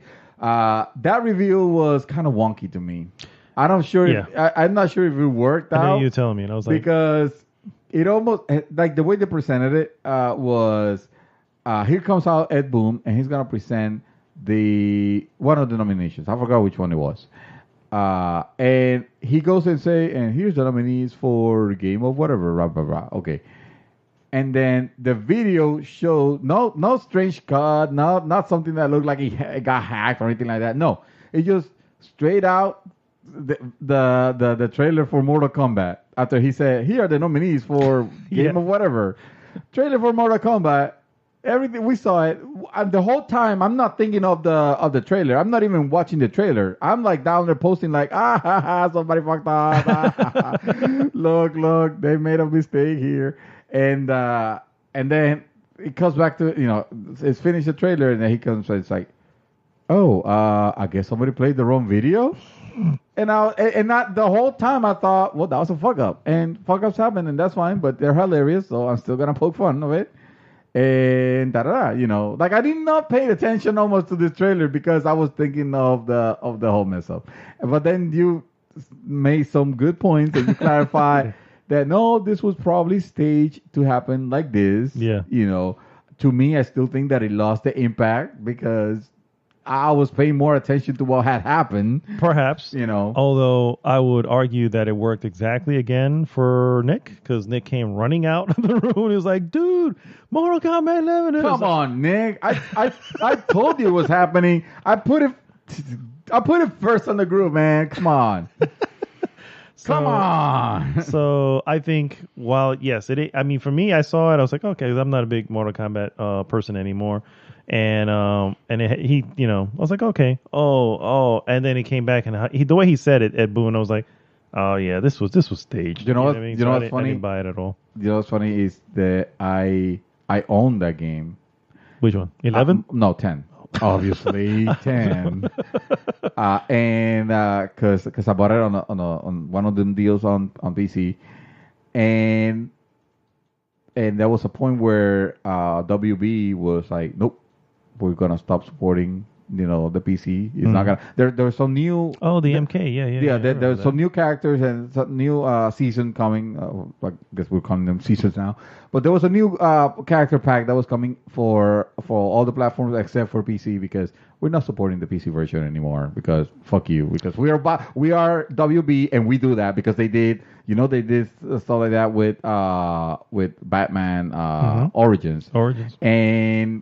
And so that's something with Knight too, the Batman Arkham Knight. Oh, also and remember Arkham? Yeah, exactly. With Arkham Knight on PC was a disaster, and they decided to just not fix it. And at one point, it was like, yeah, we'll give you your money back for for a limited time or whatever your it troubles, was. Yeah. So later on, so I never played it. I uninstalled it. Whatever. Later on. They said they started testing a patch for it, and they say, "Oh no, we're gonna support it back again," and they fixed it and all that. But by that time, just the bad taste of what WB has done, and one of the reasons why every time I hear WB is involved in something as a publisher, it kind of like makes me feel sorry for whoever for the game. You know who uses them as publishers? CD Projekt Red, yeah. I want to say probably Hitman 2. IO Interactive.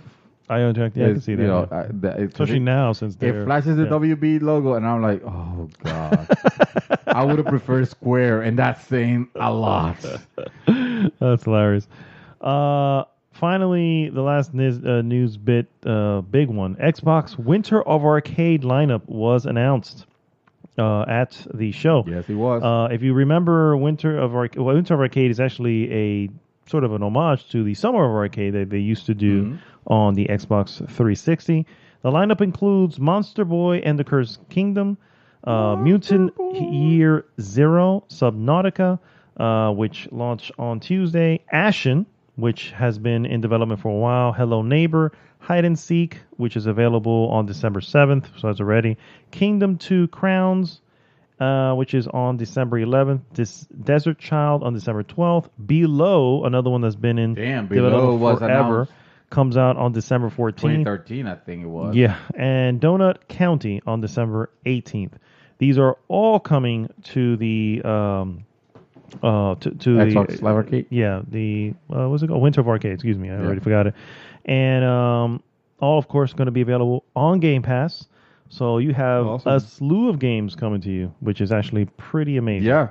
So. Game Pass. I think we're gonna have to come up with a topic of the week where we talk about. I mean, I realize we have one where we talk about these services in general. Yeah, all of them. Mm-hmm. But I think one that focuses on what Microsoft is doing, because I think Microsoft's strategy has changed to the point where it's not just consoles anymore. Because obviously they lost this last generation. This coming generation, so it's just gonna be exactly focusing on streaming and so forth. And it's kind of interesting that they're going that route because they could be very successful if they manage to pull it off. To pull it off, yeah. So yeah. But as far as this announcement, that's cool because Summer of Arcade was always a awesome. Cool thing to wait because it was highlighting some of those indie titles or those particular downloadable games, which is hilarious. Now all games are downloadable now. Let's be real. But back then, the smaller games they were calling downloadable games. Yeah, they were only available that way because they were only available. Yeah, so it's good because it was almost them handpicking. Cherry picking the best of the best, and it worked. And it worked. Really it worked great. He put some games on. Yeah, dude. Speaking of handpicking, my last piece of news that I have, I want to mention. Do you know that unfortunately, PlayStation Experience normally would have been tomorrow, December 8th, right? December. Unfortunately, they did cancel, or not cancel. They just didn't do it. They chose not to do it this year because they have nothing else to show. And Kind of Funny Games has their Kind of Funny Game showcase tomorrow in its place. A 2-hour long. Let me guess. They're gonna focus just on PlayStation titles. No, it's actually a slew of titles. Apparently, according to the press note, even it's on IGN and all that, it's over 60 games will be shown off there. Yeah. Wow. So evidently, their intention was to fill in the gap that PlayStation Experience does, which is to have some new announcement and have something exciting to have at the end of the year, other than the Game Awards. And he put it out there on the guys over at Kind of Funny put it out there on Twitter, and so many small developers. Guys who have their game coming out to PC or Steam or Xbox or it's all over the board. Wow. And they were like, yes, we'll do. If you're serious about doing it, we'll do it. And of course, something that I think they all kind of thought would be maybe 15, 20 games. We'll have a little fun with it, whatever. Has grown to 60 games. 60 games. And it House is Party 2 gonna be announced. I heard. Possibly. So I'm going to actually check it out. It actually will air, by the time you hear this, it already aired on Saturday the 8th at 1 p.m. Eastern on the Kind of Funny Twitch channel. But it'll also be available on YouTube to view by that once that gets out there. So I'm going to check it out because there's going to be apparently there's a big selection of indie games that are being showcased because it's almost a tell to say it's so hard to get advertisement that when he put this out here, not as a joke, but more as a, hey, you know what, let's try to do something. Yeah.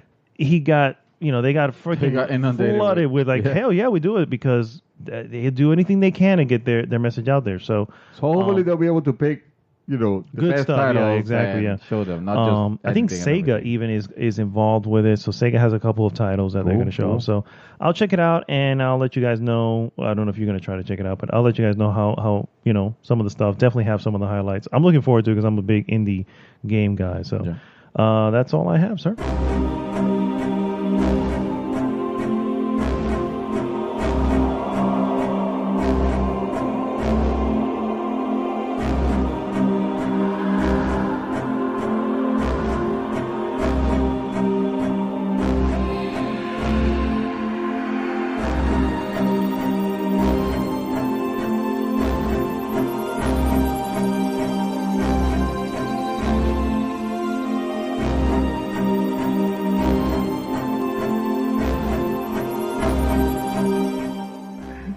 What the hell? He hasn't started. Just staring at it like it's going to happen any minute. We are back, guys, and we're going to go right into our hot topic of the week. Hot topic of the week. Sorry. I sound a little painful. Hot topic. It's because I'm almost done with my peste de hombre that we're having over here. Oh man, I don't even know if I should even begin to explain what he means. No, here. you know what? We might as well just leave it to the imagination. Oh, yeah, just that's leave it even better. Yeah, it's even better. So here, cheers to your peste de hombre.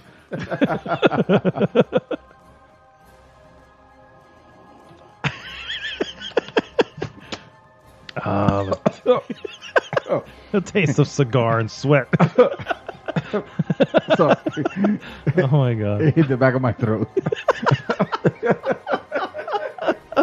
Oh man! All right, guys. Oh wow!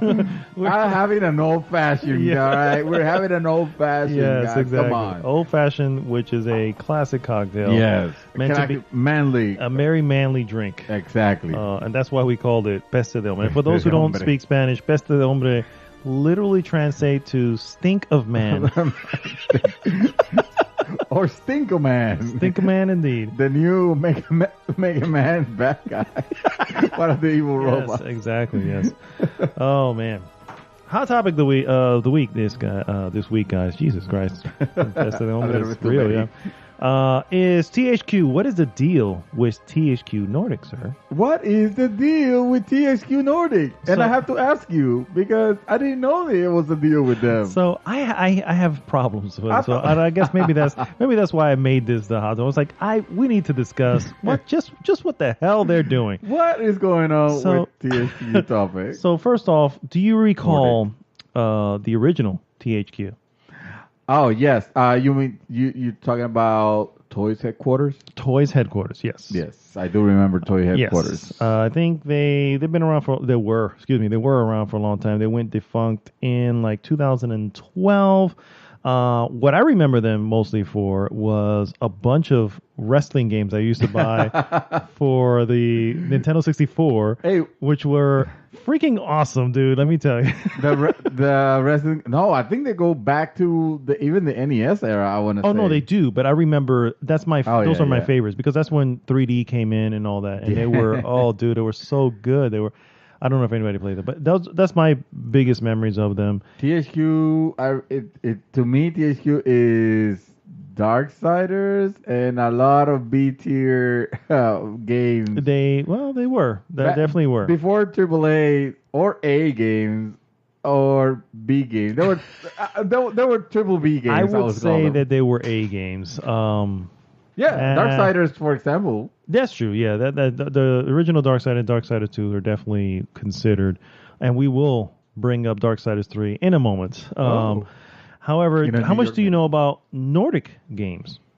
Oh man, not a whole lot So, actually. Nordic Games actually has been around for a little bit, and shortly after the THQ went defunct, they were the ones to get on board to acquire some of the licenses. Basically, the company went on a huge fire sale, and they sold as many properties out to everybody that they could. Some of them went to Koch Media, which is also Deep Silver. However, Nordic Games was able to acquire the Darksiders property IP. Yeah. And they were able to do it for a very low price. Like they were able to negotiate down. I think they spent like $5 million or something on it. Oh, while other wow. ones were spending like 20, 25 million. But of course, these were bigger companies. Wow, And- 25 million, even when your company is on the, in basically bankrupt, Mm-hmm. well, and they can still command that amount of money. Wouldn't that take him off of bankruptcy? No, you think it would. Wow. Because the issue with THQ at the time was that they made a lot of bad moves. Specifically, or I think the biggest move, and a lot of people kind of make it. Do you remember U-Draw? Yes, I remember you draw. That's a Ubisoft published title, right? Yeah, but it was, I think, developed in-house by THQ, and and there were some other licensed products that just never took off. So the guy from THQ right before it went defunct went on record saying, and I'm paraphrasing here, but they suffered a death of 1 million paper cuts. You know what I mean? So little by little they were constantly bleeding out, and before you know it, it went under. So Yeah, I do remember because you draw they were expecting it to be this massive success, and of Yes. course this was a game that was accompanied by a hardware. I'm sorry, it may not have been U-Draw. No? It may have been the other one that they had. They had the books thing. Oh, I can't remember. It wasn't U-Draw. Oh, then never mind. Because you draw was a failure. But It was a I thought failure, that was yeah. Ubisoft. That's why when you said THQ, I'm like, oh, they may have had a partnership maybe where they were developing the title and possibly the hardware. Gotcha. Yeah. Yeah, but no, so I do remember that one because that was a huge loss for Ubisoft actually, because I mean you got to take into consideration that that was an expensive title because Mm-hmm. it had the hardware for it. It did not sell, and suddenly you will find those like in the bargain bin. Like you could get that you draw the hardware with Yeah, the game for like really, $10 yeah. or something like that. So it was kind of silly. Actually, yeah, I looked it up, and THQ discontinued the U-Draw game tablet. So maybe they're the ones developing behind the actual game So it tablet. was Yeah. okay. So there was a partnership then. There was definitely a partnership. and, Some sorts. yeah, and so a lot of people put that as being the nail in the coffin for them. However, So Nordic Games, going to Nordic Games. Nordic Games actually been around for a while as well, but they were a smaller company releasing a lot of little titles here and there that were pretty big. But suddenly they started acquiring some of these old THQ IPs, and then out of nowhere they changed their name to THQ Nordic. And evidently there's really no relation between THQ and THQ Nordic. Like there's no mastermind in the background going, hey, we may have failed here, but we will come back as something else. No, Nordic Games has been around for a while. They just literally pick up these titles. So in a sense, they pretty much picked up the name of the company. Correct. Kind of because of the Almost pedigree. Almost like a pedigree, and also because that's the type of games that they want to develop. Bringing it to the most recent game. Now, they have released several games, mostly distributing a lot of these games. So it's not them developing it or none of their internal studios doing so. However, Darksiders is the one I want to bring up because that was their first major one that they picked up from the THQ products. And since then have acquired so many of them and are still acquiring. They're acquiring Kingdoms of Amalur, which they I don't think that was recently. Yeah, that was recently. I And don't they think gotta- they figure out how to distribute that because EA apparently owns a part of it as well. EA owns the I want to say the distribution rights. Yeah. To it. So I think that's right. And it still appears, and that game was great actually. Yeah, which when they said they got it, I was like, hey, that'd be great. But then I looked, I was like, wait, what is THQ Nordic doing? They've acquired all these things and they haven't really. Now here's the funny thing: they have over 200 IP. Jesus Christ! Wow. And they have evidently in a very recent story article said that they have over 50 games in development right now. Wow. Think about that though for a second, sir. What company has 50 games in development right now? Well, let me see. There was once a company, a big company actually, and they were working on a lot of properties, almost at the same time, but this was because they acquired the licenses to work on a lot of IPs, and suddenly they were drowning them. True. I know who you were going with. Telltale. Tell me the tale of tales. Well, Telltale's a little different because they licensed the stuff for, so they actually didn't own anything. But of course, THQ owns crappy these engine. IP. Yeah. Oh, that too. Yeah. However, the biggest difference here, they have a lot of products going at the one moment, and I don't know if that just means they have it in. Literally written on a napkin. Hey, this is what we want to do, and that's a project. Right. It can be a concept. Correct, exactly. That said, their most recent output, which is Darksiders 3, is a clear sign of what they are actually doing. So they went on record saying it took THQ cost them about $50 million, to produce the game, to essentially develop and produce and release the game for Darksiders 2. And 2 or 3? 2. Oh, okay. THQ. Okay, gotcha. Yeah. THQ Nordic has made Darksiders 3, and on a budget of about $50,000. $50,000. Yes, and how's the budget? Roughly, about this is essentially what their plan is. So, do you know about Blumhouse Pictures? Yes, sir. Okay, so that's the company. Well, but some people don't know. Okay, so Blumhouse Pictures is a film company who will give you someone $5 million and you can make a movie. And we're not gonna get involved with it. We're not going to hey, you should do it. No, you do whatever you want. Here's $5 million. We're not gonna give you more than that. Make it work. That's the budget. Yeah, okay, that's the budget. And they will come out with whatever they can, and they normally give it to good people who can do things. For instance, M. Night Shyamalan made Split, made it on a $5 million budget, took off. The guys who did Get Out, another one, small budget, took off. These are things where they're taking not that big of a risk because it's only $5 million and making something out of it. So this appears to be what THQ is doing, but with gaming. Now, which sounds great. Yeah, I think on paper, I'm like, hey, that's why not? Why spend so much? And we said it before. I was like, okay, maybe if they're looking at their numbers, like Square, for instance, had a moment where they're like, hey, we have, our expectations for Tomb Raider is 9 million whatever units sold. You know what I mean? It's like this ridiculous expectation that's never going to happen. If they have their expectations in check, maybe it's not a loss, right? So maybe that's what THQ Nordic is doing. However, have you seen any reviews or any gameplay of Darksiders 3? I've seen gameplay and reviews.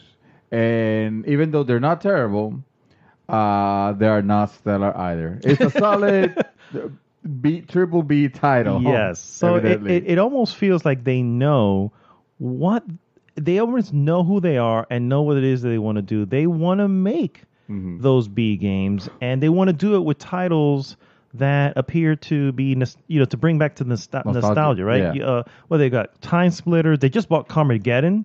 They got Carmageddon it was like recently, last week or something like that. Yep. All these weird. They did Titan Quest. Titan Quest. That was an old, an old property. Came out on PC a while back. It was a great game, and company went under or whatever, and they acquired it. They updated it. And they're releasing a sequel or an expansion. They released an expansion to it already, and it's great because, like I said, that it was cool to see them taking the reins of this title that it was almost forgotten, and revitalizing it. That's why when you brought up the idea of what is up with THQ, with THQ Nordic, and I'm thinking. Yeah, they're doing great, isn't it? It's so awesome. And you're like, I'm a little worried. I am a little worried because, there's only so many. This kind of sounds like THQ over again. Like the original THQ. This is what they had going on. THQ, the first one, had so many projects. Not 50 projects at once, for the record. When I say a lot of projects, I had like 20, maybe at most at one point. Yeah. But having 50 freaking projects, dude, who are the developers on here? You don't have that many people. Well, if let's say for example their idea, because if you tell me that Darksiders 3 was done with a $50,000 budget, I need to see the source. B, that is I'm getting to it now. Freaking amazing. At that point, regardless of how the game came out, if this is the game, to me, that is more than successful, and they're probably reaping the benefits because I think at the very least they've made that 50,000 back. Yeah, more than that amount. I would say and if the idea is to have those low risk investments, I think that's what the company needs, and maybe the reason why. They might be saying, oh yeah, we have like 50 projects on the table, but it's not like literally. They're not running 50 projects because I don't think the bandwidth is there, for them because they're not a huge company. What's the thing? They own a lot of subsidiaries. Yeah, they do have. So if you actually put them into like for instance, Deep Silver and a couple other development. Bugbear. So you put them into okay, well maybe they could have lots of little projects. Yeah, and that's the other thing. They may not be AAA. THQ was never AAA. No. So it was always, your A, what I mean, or your B. So this is from Waypoint, which is on the Vice. That's amazing. Please, let me know because I'm kind of blown away. I think if this is true, then forget it. There's nothing that I need to be worrying about because regardless of how the game does, the worst case scenario will still have him. Bring him at least $1 million, and if the entry point was 50,000, that's over what 500,000% or something like that. I'm not doing that, but you know what I mean. It's a good amount. Yeah. So this is a quote from I want to see who this is, so I can say this is from THQ Nordic. This is a quote. THQ spent $50 million making Darksiders 2, said THQ Nordic founder Lars Wingford. We can produce a product at the same quality but for a lower cost. $50 million is ridiculous. I can't afford that. Yes, it is. Many of our RPs will only generate $50,000 in a year. Okay, maybe that's where I got that from. But it's still money. Sure, it's amounts that EA and the big guys won't care about. But now we have 100 IPs, and in a few years we'll have a few hundred more. it will add up to something bigger. Okay. That's an interesting thing. So I got the 50,000 there from them. So Jesus Christ, misquoted me there. Because you might have, He basically. I'm sorry. So basically, he's saying they could do it at a much I was lower gonna say price. you just solved the problem with the gaming industry, or THQ just literally solved the gaming industry problem. This company is gonna be bigger and better than Fortnite. I agree. I personally can't say if 50 million is too much to develop a game. If it's a AAA title, I think that's up there. But I don't think. See, the thing is, well, no, if it's a AAA title, that's almost the norm nowadays. Yeah. Oh yeah. Back in the day, probably maybe more. expensive. Yeah. Now, because the problem is with these new generation consoles, and it costs money to create those assets. Not to mention licensing the engines, because almost nobody creates their own engines anymore. Yep. Licensing fees, and then the marketing. Most of that money goes into marketing. So to see, so let's say, for example. Okay, not 50,000, but let's say a realistic number. Let's say fucking 5 million, following the same. Sure, yeah. The same thing. What they purchased for the Which I'm not a video game market analyst to determine if that's true or not. I'm just giving you that as an example another quote from that of a small amount and create the same quality title, and they can get they can reap the reward. Let's say the game, it's not like a super success. It doesn't have to be. As long as they make more money than the amount they put in, you know what I mean? Yeah, that's how you know you're obviously in the black instead of in the red. You know what I mean? So it makes sense. I just worry that again, THQ, the regular, took on a lot of products, and what happens if Nordic crashes and burns, and all those products are now out in the abyss again? Well, I don't think. Yeah, I honestly don't think they are. I think they have to acquire, different IPs and have something cooking. That's probably what they mean. I don't think talking about 100 IPs. I don't think they're 100 100 more. and this might have been them a little bit of exaggerating, a little hyperbolic. Yeah. This also might have been them saying, "Hey, no, we have tons of ideas," and thinking that making them sound like if it was IP. I don't see a company that is not even an EA actually having so many projects going at the same time. Yeah. Cooking at the same time. That'll be possible. But let's say, for example, his thought, what he really meant was that they have a lot of ideas. Well, that's good, especially if you're gonna be like mass producing them. Almost like it almost seems like your plan is. Hey, low cost, low risk, and we just need to make the money, more money than what we spend on it, by quite a margin to call it successful. True. I can see that being supported, sustainable. Now, if you look at some of the gameplay from Darksiders 3, some of the assets, if you will, or some of the backgrounds. Character clipping, little things that you go. Yeah, the quality is not there. Exactly. Yeah. So, I guess the question comes down to that point. Like, well, how important is that to you as a gamer? You know what I'm saying? I mean, if you wanted a Darksiders sequel so badly, does this bother you that it's not? That it looks like it's put together with ticky tacky. So, I guess it depends on. Because the gaming industry nowadays have demonstrated at this point that any piece of shit put together, with sticks, rubbing them together, Fallout 76 says hello on this. Well, in the worst example, but in the best example, PUBG. For example, it's those type of games where the entry developing of it was low.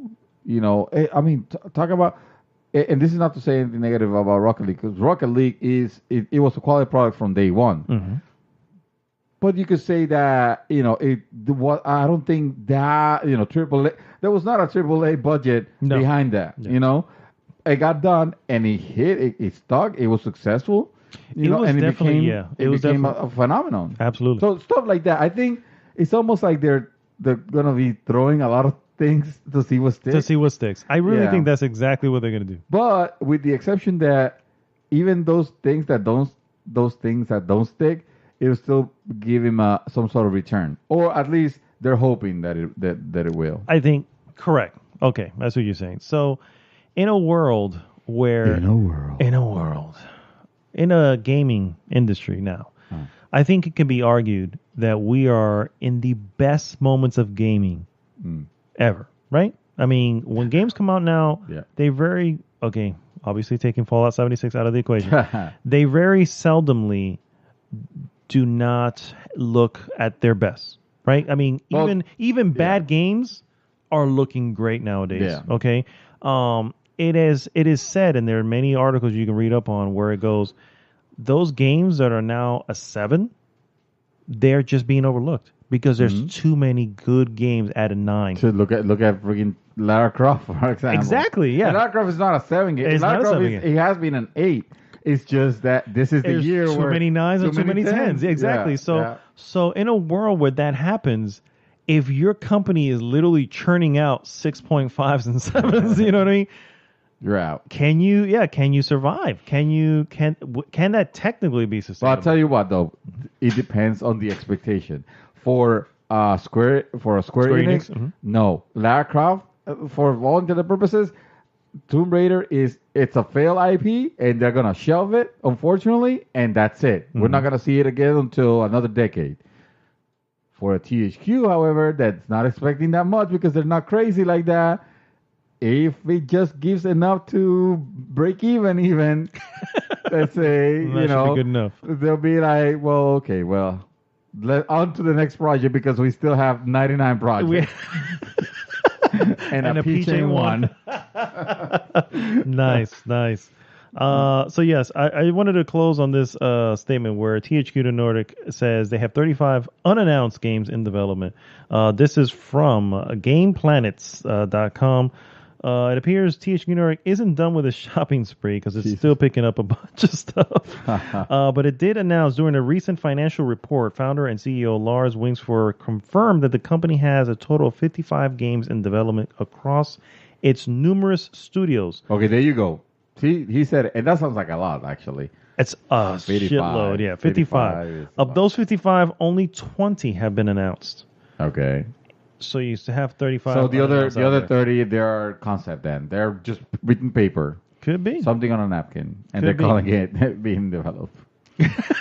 Yes, we have the THQ, plan for because THQ. Yeah. So I'm fascinated by what's going on here, and I don't know if anybody else feels as compelled to talk about it as much as I do, but I'm like this is fascinating. I think it's crazy, and I think it's also a little mad scientist like. It is mad scientist. It is grassroots, and it is exactly what the gaming industry needs. We need to have that that double A back, right? We need to have that. We need those titles back. There's a great opportunity there for indies to possibly, suddenly jump on board with on board. They get polished. They probably get decent deals. That's how Devolver Digital does it. Yeah. There you go. They get these small guys. Talk about crazy. Let's talk about crazy. True. Yeah. I didn't think about that. I was like, yeah, Devolver Digital has been crazy for the longest time. Yeah, and they have. You know what? I take it back. I follow them on YouTube, and they have posted so many videos of games that are working on. And I can tell you right now, a large portion of them are not even released that I know of. No, and they'll probably be more than 100. It could be, but it works for them, and I guess. But they are a smaller studio. Yeah, they're not doing Darksiders. No, 4 or anything like that. Yeah. So I mean, hey, I hope everything works out for them, and I hope. I didn't bore you guys with this particular topic. No, this was actually really good. Yeah, it was just very interesting. It was so weird to see them collecting all these things. And I feel like, okay, they're doing some things, but to have so many things cooking in the background, it was like, I hope that, all right, so to be real, when I think back at THQ, I think about those good games that were okay or good. at best.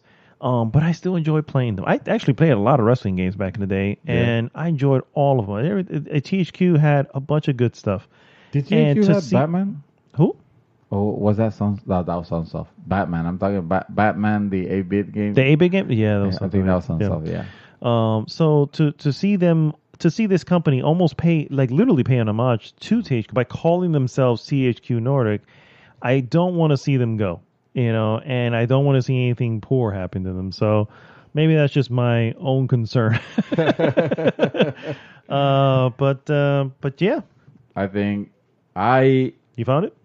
It looks like you're looking for something there. So. No, I was interested in knowing what were Sunsoft? Their titles, the games that they have released back in the days. But no, this is just listing a lot of the subsidiaries. And You talking about THQ Nordic? Yes. Well, no, not. I'm trying to look for the original THQ. Yeah, for the original THQ. They have Warhammer. Remember Warhammer? Yes, Warhammer. I do remember. Destroy All Humans. Destroy All Humans. That's the one that I was remembering. Red Faction, which actually I think made a quick comeback. They actually remastered that one. Yeah, that's another thing that they're doing a lot of remasters, which actually doesn't take a lot of. Not that it doesn't take work, but it's not like you're developing from the ground up on those. No. So that's also pretty smart as well. So and let's not forget Saints Row. Saints Row, which they have not done anything with. They actually own it, but they still own it. I believe so. Yeah. What happened is that particular IP went to another company. I think that was Koch Media, and they acquired Koch Media. Oh. So in essence, acquiring the same license. So it's actually pretty interesting. Did you know that? Did you know that the original THQ was founded by the co-founder of LJN? His name is Jack Friedman. On the 1990s. But LJN, talk about the E8 of their time. They were actually, I'm not sure if the comparison is fair, because the problem with them was not that they were being greedy or anything like that. It was that LJN will release the absolute worst garbage. Oh, really? On NES. Yeah, dude. That some actually, if you want to see a good line of the shit that they used to release, just YouTube Angry Video Game Nerd and put LGN titles, and you will see the plethora of crap that they will break. All their games were terrible. They were broken, just meant to like broken in the title, like buggy, like just almost straight out unplayable. Wow. That was LJ, which if you remember their logo, it had like a rainbow. Like every time you will see the rainbow of death to me. The rainbow of death. Yeah, that mark, that game is gonna be shit. Do not rent it if you see it at your local video club or Blockbuster. If they still exist for you in your markets. Well, if you're living in Alaska, maybe you still have them. Well, actually, the last Blockbuster closed down. Oh, yeah. Damn it! The last one that's the second to last in Alaska. The last one still exists, and it's in Oregon. It's in Oregon? Yes. The only Blockbuster. Well, that dude is making a shitload of money. Oh yeah, well. That one owner. Evidently, people don't know what Netflix is. They don't have good internet out there. There you go. That explains it. All right, guys. Well, that brings us to the end of an awesome episode 137. Thank you so much for tuning in. As always, please go to goodgame.tech and join the conversation there. And please like, subscribe, and share the podcast with everyone. This is Arnaldo, a.k.a. Mad Dog, signing off for this week. Mr. Santos, what do you have for us? I am going to play a little bit more of Smash Brothers because I was having fun with that. Nice. And then go to bed. Awesome. I am going to not do any of those things. So, see you next week. GG!